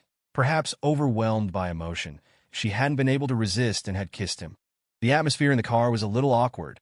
Exin coughed. "Weren't you curious about Night Watch, about Zero? Weren't you curious about how I saved your father? I can answer you now." Exin wasn't supposed to tell ordinary people about these things. The existence of Night Watch was a huge secret. But Jiang Wanwan had experienced all this and had heard about Red Lotus and just heard Exin call someone to clean up the scene. Since she knew and had been exposed to these things, it was okay to tell her. However, Exin's attempt to change the subject was obviously a bit clumsy. Jiang Wanwan quickly turned her head and looked at Exin curiously. In fact, she was very curious about all of this, curious about Exin's origins, curious about everything about him. She didn't know when her curiosity about Exin had turned into a desire to understand everything about him. Exin nodded quickly. "You know, when I was in Linhai, I was framed by Yi Zhongheng and those guys and went to prison. I was completely desperate because the sentence was severe. Then, while I was in prison, a very creepy old man came to me and asked if I wanted to leave with him. He said he could get me out of prison." Exin talked freely about his experience of joining Night Watch and then introduced Night Watch. Of course, he couldn't reveal the core information. Not unless Jiang Wanwan also joined Night Watch. As she listened to Exin, Jiang Wanwan still found it hard to believe. Even after he finished, she subconsciously asked, You're not lying to me, are you? Look who you're talking to. Do I look like the kind of person who lies?" Exin said, Pidzuri pouting slightly. "Oof. Last time when you talked to Huang Shiqi, you told me Night Watch was a security company. And you say you don't like to lie." Jiang Wanwan wrinkled her nose. Exin laughed. "Well, the fewer people who know about our existence, the better. I only told your father after I saved him. And my diamond card from Xinhai Bank? I got that after saving the owner of the bank." Jiang Wanwan was silent for a moment, then looked at Exin and asked, "Are there any requirements for joining Night Watch?" "Don't even think about it," Exin said. "Night Watch is incredibly tough, especially in the beginning. And even after you get through the initial stage, you have to officially join a team and carry out missions. You could get killed at any moment. You should just keep this secret and stay in the city. Live a good life." "But you just said Xiaowei has already joined." "I definitely can too. We're best friends. I want to go find her," Jiang Wanwan insisted. As they talked, they drove into Jiang Wanwan's neighborhood. They had already called Jiang Zhenan, who had skipped work and rushed over to wait for them. When Exin and Jiang Wanwan entered the house, Jiang Zhenan was first stunned to see Exin shirtless. Then he rushed to Jiang Wanwan and hugged her tightly. "Wanwan, you scared me to death. You really scared me to death." Jiang Wanwan's tears flowed when she saw her father. Father and daughter talked for a long time before letting go. Jiang Zhenan looked at Wanwan and said, Go take a shower and get some sleep. You haven't slept all night, have you? Zhang Wanwan nodded, then looked at Exin. I don't have any men's clothes here. Dad, have someone from the company buy some and send them over. Zhang Jinan quickly took out his phone and gave instructions. Zhang Wanwan went upstairs to take a shower. After Zhang Wanwan left, thump. Zhang Jinan knelt down in front of Exin. He said, Exin, thank you, really thank you. You saved my life and Wanwan's life. I really don't know how to thank you. Exin quickly helped him up. Uncle Jiang, don't do this. Wanwan is a very good friend of mine. Even without that, I would have saved her. After helping Zhang Jinan sit down, Zhang Jinan looked at Exin and said, I really don't know how to thank you, or what to thank you with. How about, I give you Wanwan? How about you marry her? Exin. Ahem. Remembering Zhang Wanwan's kiss in the car, Exin glanced at Zhang Jinan with a guilty conscience. Uncle Jiang, to be honest, Wanwan is definitely more than worthy of me, but you know my identity, you know who I am, and you know the dangers I face. I might be killed tomorrow while on a mission, Exin said. Zhang Jinan pondered. Then I'll send Wanwan a night watch. She's young. It's not too late for her to join. If she becomes your comrade, wouldn't that work? You're willing to send her to night watch? Exin asked in surprise. Zhang Jinan sighed. I don't care about my own life or death, but after last time and this time, I'm truly scared. I don't know if there will be a next time. Exin fell silent. He was right. Red Lotus was clearly targeting Zhang Jinan for the bone. Now that the bone had been absorbed by him, Helan Tian might think he had given him a fake, and he might still target Zhang Jinan and Zhang Wanwan. He pondered for a moment. How about this, Uncle Jiang? For your safety, I need to send you and Wanwan to Night Watch headquarters for a while. You can come back after I've eliminated Red Lotus. As for your company, I'll have President Lei from Hanyu Group send someone over to make sure it's well managed. Zhang Jinan's face lit up. That's perfect. Exin smiled. Then it's settled. He coughed. Well, Uncle Jiang, about that bone you gave me. I somehow absorbed it. It's inside my body now. Zhang Jinan was taken aback, clearly not understanding what Exin meant. But his eyes darted around, and he said meaningfully, Exin, that was our family heirloom, only to be passed down to the next generation. Now that it's inside your body, in a way, you're part of the Jiang family. It was chosen for you by our ancestors. You really have to be with Wanwan. After all, it's heaven's will. That works too. Exin was dumbfounded. He didn't continue the conversation with Zhang Jinan.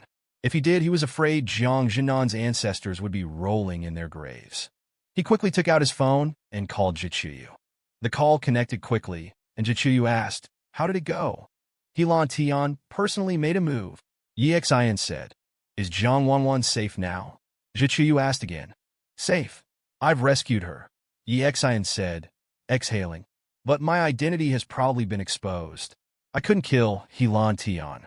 He ran away, but the shadow by his side is probably crippled. Are you all right? Jichuyu asked. Exin said proudly. Of course I'm all right. That bastard Helan Tian ran away as soon as he saw me, like a turtle. Then his tone turned serious. Helan Tian and Shadow came personally to capture them. Helan Tian's goal was a bone they had. I suspect his attack on the Wang family was for the same reason. Okay, we'll discuss it in detail when you return to Yanjing, Jichuyu said. Right, you need to send someone to take Zhang Wanwan and Zhang Jinan to Night Watch headquarters. I'm worried Red Lotus will continue to target them, Exin said. All right, I'll make arrangements, Jichuyu said. Meanwhile, on the highway nearly 50 kilometers from Jiangcheng, Helan Tian was driving. Shadow, hang in there, hang in there, Helan Tian yelled. I'm taking you to Jianxing. He can definitely heal you. Shadow didn't speak. He leaned back, his face pale. Cough. He coughed occasionally, blood trickling out. Helan Tian kept his foot on the gas pedal, his face filled with anxiety. While driving, he made a phone call. Soon a hoarse voice answered. Hello. Didn't I say not to contact me if it wasn't important? Jianxing, Night Watch Zero has appeared. It's that Exin. He's shown himself, Helan Tian roared into the phone. I know he's appeared. I even spoke with him on the phone. Jianxing's raspy voice sounded. Helan Tian was stunned, then roared. Then why didn't you tell me he was still alive? If you had told me, I wouldn't have come out. Why should I tell you? And you didn't ask. Jian Xing's hoarse voice sounded lazy. Lin Shaohua asked me, so I told him. Lan Tian was dumbfounded, then gritted his teeth. Fine, it doesn't matter if I didn't ask. Now go kill him for me. He's in Jiangcheng. No, Jian Xing said flatly. No, Jian Xing said calmly. Jian Xing's refusal stunned Lan Tian again. He gritted his teeth and said, Jian Xing, what do you mean? You were the one who came to us for cooperation. I agreed to cooperate with you, but I didn't say I would help you kill people, Jian Xing said indifferently. I understand. You're just afraid of Zero, whether it's Xin or the current Liu Yang, Lan Tian said flatly. That Jian Xing chuckled, his voice raspy. I don't take them seriously at all. I never have, whether it's the current Zero or the previous one. Only you people are so afraid. In that case, I won't come out until Xin is dead. Lan Tian hung up the phone angrily after saying this. He turned and looked at Shadow. Shadow, hold on. You must hold on. Xin waited downstairs at Zhang Wanwan's house. Zhang Zhenan sat beside him. After about half an hour, Zhang Wanwan came downstairs in her pajamas. Her hair was piled up on her head, and she was as beautiful as a fresh lotus flower emerging from the water. Xin's eyes lit up slightly. Dad, why aren't you asleep yet? She asked in surprise when she saw Zhang Zhenan. Zhang Zhenan noticed Xin's gaze and chuckled. What do you think, Xin? My daughter is beautiful, right? Why don't you marry her? Zhang Wanwan blushed. Dad, what nonsense are you talking about? Knock! Knock! Knock! A knock came at the door. Xin quickly opened it, and a man stood there holding 2 bags of clothes. He was slightly stunned when he saw Xin. Clothes? Xin took the clothes. Thank you. Zhang Zhenan also said, Shaoli, go back to the company and continue working after you've delivered these. You two should get some sleep.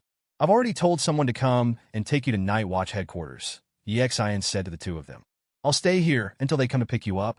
Also, Uncle Jiang, you have to take care of the company matters. Do you want to choose someone yourself? Or should I have Hanyu Group send someone over? Send someone over. I trust your judgment, Zhang Zhenan said. Xin nodded and called Laban. After explaining the situation, Laban said he would send someone over within the day. Xin checked the time. It was already 4 or 5 in the afternoon. After talking with them for a bit longer, he persuaded them to go back to their rooms to rest. He also took a shower, changed his clothes, and then sat down on the sofa in the living room. He exhaled and began to think about recent events. Jian Xing had appeared. The hiding Lan Tian and Shadow had also shown up, and the people of the underworld were becoming increasingly active. Zhui Yiming and Wang Hong, who had been at Night Watch headquarters for so many years, had also appeared in Yanjing. The situation might be worse than Xin had imagined. He murmured, as expected, is the war about to begin? Or has it already begun? What war is about to begin? On the first floor, a door suddenly opened, and Zhang Wanwan came out in her pajamas. She looked out the window. Outside, everything was peaceful and quiet. Cars moved slowly through the villa area. Elderly people walked their dogs in the gardens, and occasionally couples passed by. It was a peaceful and beautiful world, but she didn't know that undercurrents were surging in the dark side of this world. Xin smiled. A war you wouldn't understand. You'll understand when you and your father go to Night Watch headquarters. He changed the subject. Why aren't you sleeping yet? Zhang Wanwan muttered. I can't sleep. Everything that's happened since yesterday feels like a dream. Xin was speechless. Indeed, for Zhang Wanwan, the impact of everything that had happened was too great. Zhang Wanwan sat down next to Xin. A fragrance wafted into his nostrils, making his heart race. Although I still don't know much about you, I will join you, Zhang Wanwan said. Until one day, I can stand by your side. Xin turned and looked at Zhang Wanwan's beautiful face. His heart skipped a beat, but he suppressed his primal urges and said, I won't stop you from making your choice, but as I said before, being in Night Watch is hard. Harder than you can imagine, especially in the beginning. I'm not afraid, Zhang Wanwan said through gritted teeth. 2 days later, at the entrance of Zhang Wanwan's house, Xin stood with Zhang Wanwan and Zhang Zhenan. An SUV stopped in front of the house, and a short, dark figure jumped out. He had a cigarette dangling from his lips, wore flip-flops, a tank top, and beach shorts, looking like the ultimate loser. They sent you to pick us up? Yi Xan asked in surprise. I also think it's a bit of overkill, but since people like Elan Tian and Shadow are personally involved, only I can deter them, Lu Yang said proudly, taking a deep drag on his cigarette. Yi Xian clearly saw that the cigarette shortened by almost half with that one puff. And as he spoke, he didn't exhale any smoke, as if he had swallowed it directly. He walked up to the three of them and said, "You two, load your luggage into the car." As he said this, he exhaled a cloud of smoke, blowing it right into their faces. "You bastard!" Yi Xian cursed inwardly. Jiang Wanwan couldn't help but cover her nose and cough. Yi Xian quickly helped Jiang Wanwan and Jiang Jinan load their things into the car. After they got in, Jiang Wanwan looked at Yi Xian and asked, "When will you be back?" "I don't know." Yi Xian smiled. "Just call me if you need anything. They don't restrict phone use there." "Okay." Jiang Wanwan's expression was complex. "Let's go. We'll meet again," Yi Xian said with a smile. At that moment, Lu Yang poked his head out of the car window. "Yi Xian, I know your level is still a bit lacking against that old dog Dempsey. If you need my help, just contact me. I'll help you chop him down with one blow." Yi Xian touched his nose. This time, he didn't argue with Lu Yang. After Lu Yang finished speaking, he stepped on the gas pedal, and the SUV slowly started, heading out of the neighborhood. After they disappeared from sight, Yi Xian let out a long breath, locked the door of Jiang Wanwan's house, and turned to walk outside. His main reason for returning to Jiangcheng was to help Jiang Wanwan, but since he was back, he naturally had to see Yang Chong. Yang Chong had moved out of his villa. Yes, after Yi Xian left, he felt the villa was too big and he wasn't used to living there with his child, so he bought a second-hand apartment and moved in. Yi Xian knew the address. He took a taxi and quickly arrived at the entrance of Yang Chong's community. It was Saturday, and Yang Chong wasn't working. He checked the specific address, asked the security guard for directions, and quickly entered the complex. Soon, he arrived at Yang Chong's door. When he got there, he found the door was open, and he could hear a child crying and another voice. He couldn't help but frown. "Yang Chong!" A woman's voice rang out. "We're not divorced yet. Half of this house is mine, and half of the money you have is mine too. This is our marital property." Yi Xian's heart skipped a beat. He knew that Yang Chong's runaway wife had returned. Judging by the sounds, there were several people inside. She had brought people to Yang Chong's house to cause trouble. Yi Xian didn't rush in, but stood at the door, listening with interest. "Li Wan, don't go too far," Yang Chong cursed. "After Nin was born, you came here and ran off with this man. Now that you've discovered I have some money, you come running back with him and want to share my assets? Have you no shame?" "Hey kid, what did you just say? Do you want a beating?" a man roared. "You have the guts to beat me to death," Yang Chong yelled back. Li Wan sneered. "Why should I have stayed? Wasn't it because I was young and foolish when I married you? And it is my child, and we're not divorced. Legally speaking, since we haven't divorced, half of the money you earned after marriage is mine. Half of this house is mine, and so are your savings." Not far away, Yi Xian was speechless. This Li Wan was the wife Yang Chong married back in the countryside. He suddenly realized that there were quite a few shameless people in this world. This Li Wan's shamelessness was comparable to Bai Lianxiang and Lin Qingxue, or even worse. Bai Lianxiang and Lin Qingxue only wanted a share of his wealth after the divorce, when they discovered he was rich. But this Li Wan, after coming to the city, abandoned her husband and child, leaving Yang Chong to struggle alone with an N who had a congenital disease. Now, after finding out through relatives that Yang Chong had money, she actually wanted to come back and take half. This was truly excessive. "You're dreaming," Yang Chong sneered. "My money has nothing to do with you." "Mr.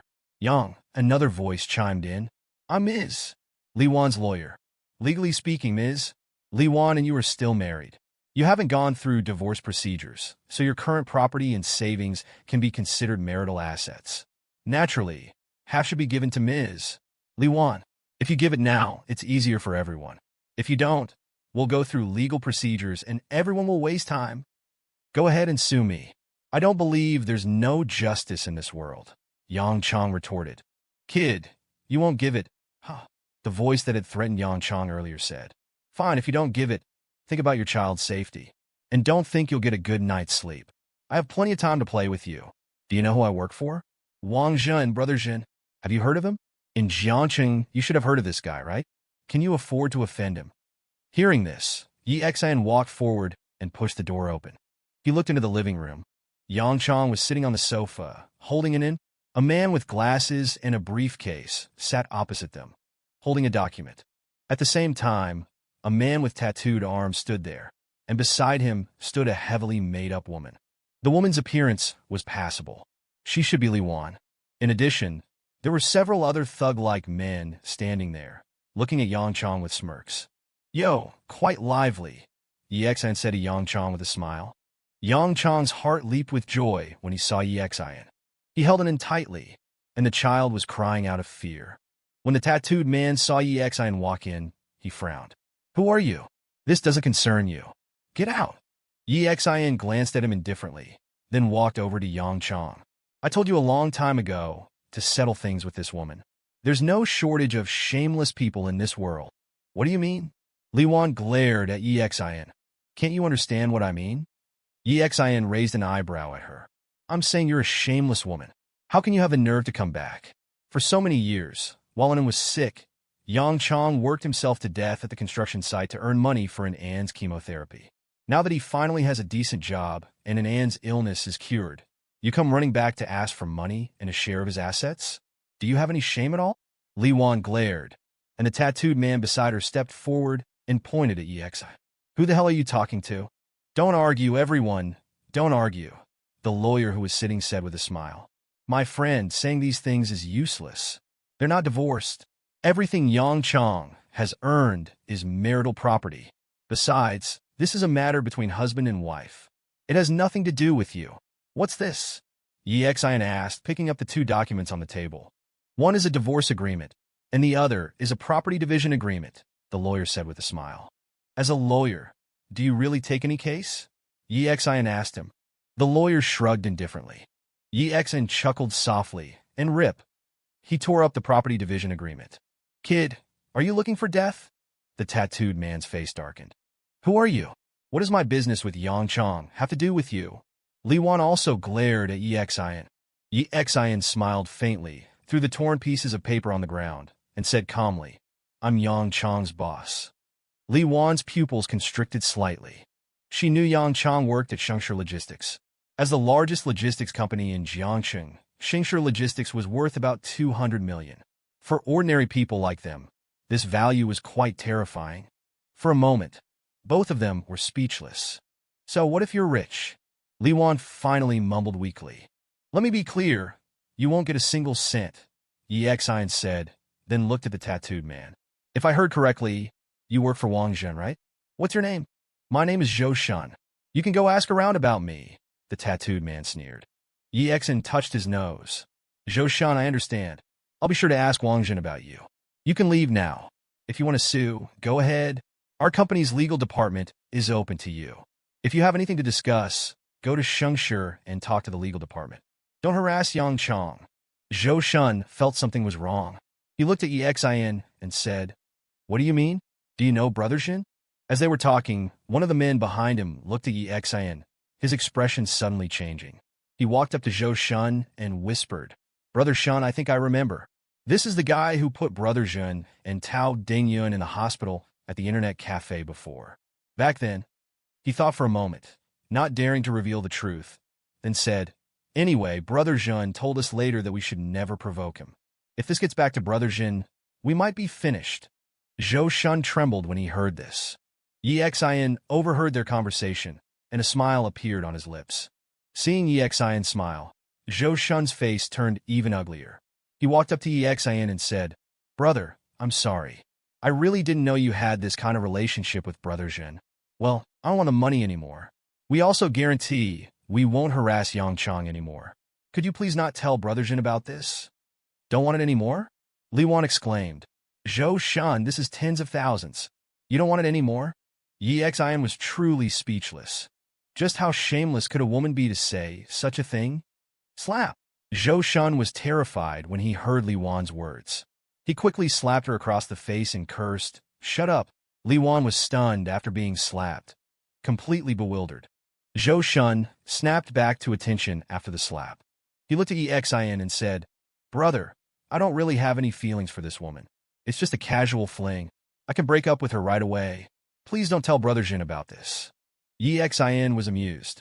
He looked at Zhou Shun with interest. Beside them, Li Wan covered her face, stunned after hearing his words. Back then, she had run away with this man. What happened between them after that had nothing to do with Yi Xin. He just wanted to see Yang Chong and give him some instructions. After thinking it over, he decided not to bring Yang Chong into the night watch. Yang Chong wasn't like Jiang Wei. He wasn't as sharp and was too simple. Unlike Jiang Wei, who was alone, Yang Chong also had an in. So, he came back this time to see Yang Chong and transfer some shares of Shengshe Logistics to him so that Yang Chong could live comfortably in the city without worrying about money. He hadn't expected to encounter this situation. He knew Li Wan had returned, but he didn't expect the man she ran off with to be a thug. Yi Xian looked at Zhou Shun, then at Li Wan. Whether you break up with this shameless woman or not is none of my business. If you don't want this to get back to Wang Jun, it's simple. Yi Xian touched his nose. If I'm not mistaken, you've been harassing Yang Chong for quite some time, haven't you? Shouldn't you pay for the emotional distress you caused? Zhou Shun forced a smile. I don't have any money. Otherwise, I wouldn't have come with Li Wan to swindle Yang Chong. If I had known Yang Chong knew you, and you knew Brother Jin, I wouldn't have dared to harass him. Not even if you gave me 100 times the courage. Yang Chong waved his hand. Yi Xian, forget it. Just get them out of here. This woman disgusts me. Back then, she left me because I was poor and ran off to the city with this man. Now she shamelessly comes back asking for money.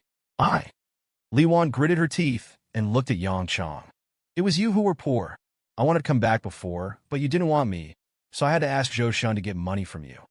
Hearing this, Yi Xian realized there was more to the story. While he was away from Jiangsheng, Yang Chong's life seemed to have been quite eventful. This Li Wan completely shattered Yi Xian's worldview. He thought Li Wan just discovered Yang Chong had some money and wanted to share, but it turned out she actually wanted to come back and live with him before. Have them sign the divorce agreement, and then leave, Yang Chong said. Holding it in, he stood up, signed the divorce agreement, and tossed it to Li Wan. Li Wan gritted her teeth. I won't sign. I won't sign a single word until I get the money. Slap. Zhou Shun slapped her again. Li Wan, do you want to die? Don't drag me down with you. Li Wan gritted her teeth, still persisting. Clearly, she still wanted a share of Yang Chong's assets, even after being slapped twice by Zhou Shun. It's fine if you don't sign, Yi Xian said. Then we'll see you in court. It'll be a good opportunity to show everyone your ugly face. Zhou Shun's expression changed slightly. Brother, this was someone who dared to put Wang Jun and Tao Dingyun in the hospital. How could he dare to provoke him? Get out, do you understand? Yi Xian asked. Hearing this, Zhou Shun didn't dare to ask any more questions. He pulled Li Wan and nervously walked towards the door. Yi Xian watched Li Wan. This woman seemed even more shameless than by Lin Xiang and Lin Qingxue. As they left, an idea struck him. He said to Yang Chong, the villa you used to live in will transfer the ownership later. I'll give it to you. Whether you want to live in it or sell it is up to you. Also, I plan to transfer some company shares to you. Li Wan trembled when she heard this. Giving him a villa and transferring shares? The man who had left the countryside with her now had an annual salary of $1 million, and his boss was even giving him a villa and company shares. Instantly, she was filled with regret. Because of poverty, unwillingness to suffer, and inability to resist temptation, she had abandoned her husband and child. And now, her husband seemed to be getting rich. The man she ran off with beat and scolded her and was just a thug in Jiangsheng. The comparison made her want to cry. She wanted to turn back and say something, but Zhou Shun dragged her towards the door. He didn't dare to stay any longer and didn't dare ask if Yi Xian would tell Wang Jin. After everyone left and the door was closed, Yang Chong breathed a sigh of relief. He looked at Yi Xian and said, Thank you. I didn't know what to do. Yi Xian smiled. Pack your things. Let's go transfer the ownership. Huh? Yang Chong was stunned. Transfer what? Didn't you just say those things to anger Li Wan? It was to anger her, but it was also my original intention. I probably won't be back in Jiangxing much in the future, and we won't see each other often.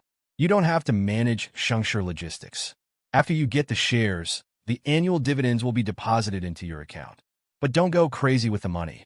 Find a reliable woman and start a new family, Yi Xian said. Of course, if you want to learn something, you can also learn from He Gang. No, I can't accept this, Yang Chong quickly said. Yi Xian looked at Yang Chong. Don't refuse, Yang Chong. You should know by now that I'm not an ordinary person. I can't explain too much to you. I don't have many friends, and Shingshi Logistics isn't that important to me. A 200 million company isn't that big.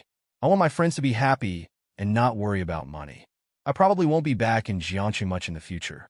So don't refuse. Not coming back to Jiangsu much? Yang Chong frowned deeply. Then, where are you going? I'm in Yinjing now, but you can contact me on WeChat, Yi Xian said with a smile. Yang Chong frowned. I still don't want it. I don't feel comfortable. For Yang Chong, such sudden wealth was a rare opportunity, but he was just a simple, rural person. Just like the first time he met Yi Gang, he could barely stand after Yi Gang mentioned his annual salary. You'll get used to it. Stop talking nonsense. Pack up and come with me to sign the transfer agreement, Yi Xian said, not giving Yang Chong a chance to react. That afternoon, after everything was settled, Yi Xian had dinner with Yang Chong, and then he bid farewell. He took a plane back to Yinjing again. Around 10 o'clock at night, in a large courtyard in Yinjing, an old man wearing reading glasses held a medical book in his hands. He lay on a rocking chair, swaying back and forth as he read. Master Ho, a woman who looked like a housekeeper walked in and said, Su has woken up? Yes, this old man was the famous doctor of Yinjing, Ho Yaowen. Ho Yaowen's expression changed, and he put away the book. His hair was gray, but he walked with a steady gait. Following the housekeeper, he entered a room. Inside, Su Jiang, wrapped in bandages, lay in bed. His eyes were open, filled with endless resentment. He had been unconscious for 3 whole days after being beaten by Yi Xian and Huang Shiqi. Master, you have to avenge me, Su Jiang pleaded as he saw Ho Yaowen enter. Ho Yaowen glanced at him indifferently. I told you, don't go to that underground casino. The people behind it are not good people, and there are many people from the underworld there. But you wouldn't listen. He narrowed his eyes slightly. However, you are my disciple. If they dare to lay a hand on you, they must consider the consequences. Do you know who did it? His name is Yi Xian, Su Jiang quickly said. He's connected to old Master Huang of the Huang family. I also suspect he's a night watchman. Ho Yaowen's expression shifted slightly, and he said calmly, I'll go to the Huang family right now. After arriving in Yinjing, Yi Xian took a taxi straight home. He opened the door to find the 3 girls sitting on the sofa. Seeing him return safe and sound, they all breathed a sigh of relief. Zhichuyu stood up, walked over to Yi Xian, and said, Come to the operating room. I'm fine, Yi Xian replied. Just come, Zhichuyu said flatly. Yi Xian was speechless. Zhichuyu was the same as always. Usually she was fine, but whenever he went on a major mission or encountered dangerous individuals, regardless of whether he was injured or not, she would insist on a full physical examination. Yi Xian gave a wry smile and followed Zhichuyu to the operating room. Zhichuyu put on a mask and gloves, changed into a white coat, then turned to look at Yi Xian sitting there. She frowned and asked, What are you waiting for? Get undressed. Yi Xian had been used to this before, but since Zhichuyu hadn't properly examined him in 3 years, he felt a little embarrassed. Looking at Zhichuyu's face, he had no choice but to comply with her request. Zhichuyu walked over to Yi Xian. Her eyes seemed devoid of much emotion as she carefully examined his body. After a moment, she seemed to sense something. She looked up and glared at Yi Xian. Control yourself, she said. Yi Xian was extremely embarrassed and quickly covered himself. After the examination, Zhichuyu removed her mask with an impassive expression. Did you eat something? Your true chi feels a bit off. Let's talk outside, Yi Xian said. The 2 left the operating room. Huang Shiqi looked at the slightly flushed Yi Xian with a teasing smile. TSK, you actually blush now? Weren't you always begging and clinging to Dr. Zhe for an examination before? Cough. Yi Xian coughed awkwardly. At that moment, Huang Shiqi's expression shifted slightly. Did you break through again? In terms of martial prowess, Huang Shiqi was superior to Zhichuyu. After all, she was ranked number 2. Without directly examining Yi Xian, She quickly sensed the change in him. Xin nodded.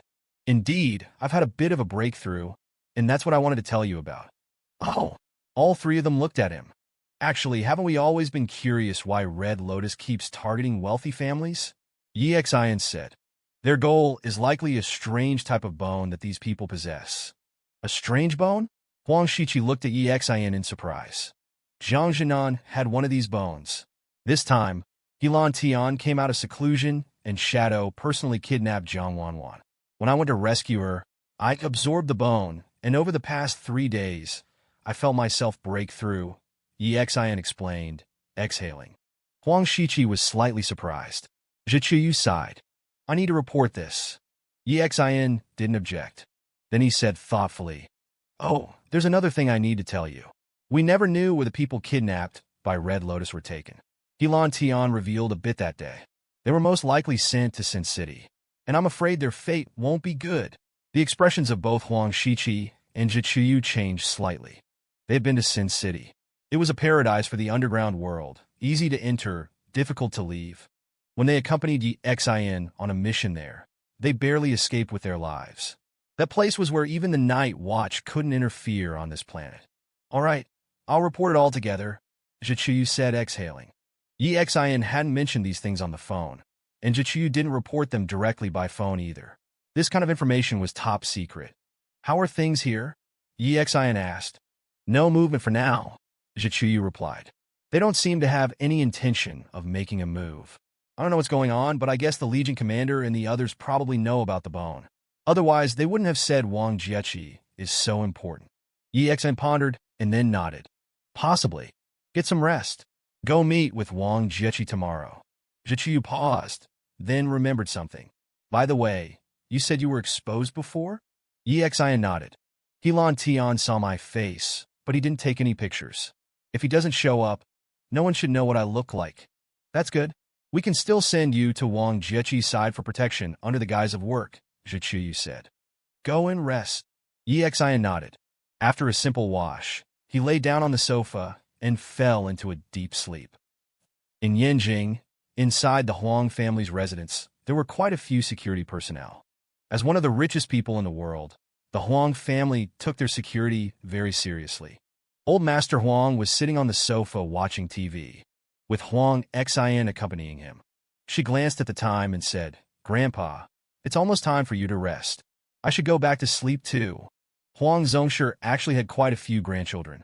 Huang Jieji and Huang Xin were just two of them. After all, the Huang family was considered a wealthy and influential clan, though they usually kept a low profile. Among them all, Huang Zhongshe's favorite was Huang Xin. Huang Xin often came to keep him company. Old Huang, come out here. A vigorous voice suddenly sounded from outside. Then someone ran over and said, Old Master Ho Yaowen is here. Huang Zhongshe's expression shifted slightly. What's that old man doing here? And from the sound of it, he seems quite angry. Invite him in, Huang Zhongshe said. Soon, Ho Yaowen entered the room. He gave Huang Zhongshe a cold look and sat down on the sofa. Huang Zhongshe, you've gotten quite bold, daring to lay hands on my people? Huang Zhongshe looked up at him and said indifferently, I don't understand what you mean. Humph. You know Xin, right? Ho Yaowen asked calmly. I do. So? Huang Zhongshe replied. 3 days ago, he was at the Yanjing Underground Casino, bidding against my disciple Su Jiang, and took a knife, Ho Yaowen said with a sneer. He bought it, so what? Huang Zhongshe said dismissively. Blame it on your being too poor. Humph. Ho Yaowen looked at Huang Zhongshe. Yes, he bought it, but after they left, Su Jiang was beaten by him and remained unconscious for 3 days before waking up. Huang Zhongshe feigned surprise, then said with interest, Is that so? I didn't know. Ho Yaowen sneered. Stop pretending. Hand over Xin. Have him apologize to my disciple and return the knife, and we'll consider the matter settled. Huang Zhongshe laughed. He looked at Ho Yaowen and said, You probably don't know that Su Jiang almost killed me. Ho Yaowen frowned. Huang Zhongshe glanced disdainfully at Ho Yaowen. And even without that, Su Jiang got beaten up, and you didn't even ask why before coming here to cause trouble? To put it bluntly, Ho Yaowen, Who do you think you are, coming to my Huang family to act all high and mighty? I'm giving you face because I don't want to make a scene. That Yi Xan is Huang Xian's fiancé, my favorite grandson-in-law. If you dare touch a hair on his head, I'll scatter the ashes of your ancestors. Believe it or not. Ho Yaowen was stunned. He didn't expect Huang Zongshi to be so protective of Yi Xan. He stared intently at Huang Zongshi and sneered. I know what kind of person my disciple is. Don't make up false accusations against him. If he wanted to kill you, you'd be dead already, instead of sitting here perfectly fine. You won't hand over Yi Xan, right? Fine, we'll play the long game. I'll play along. Huang Zongshi waved his hand. Show him out.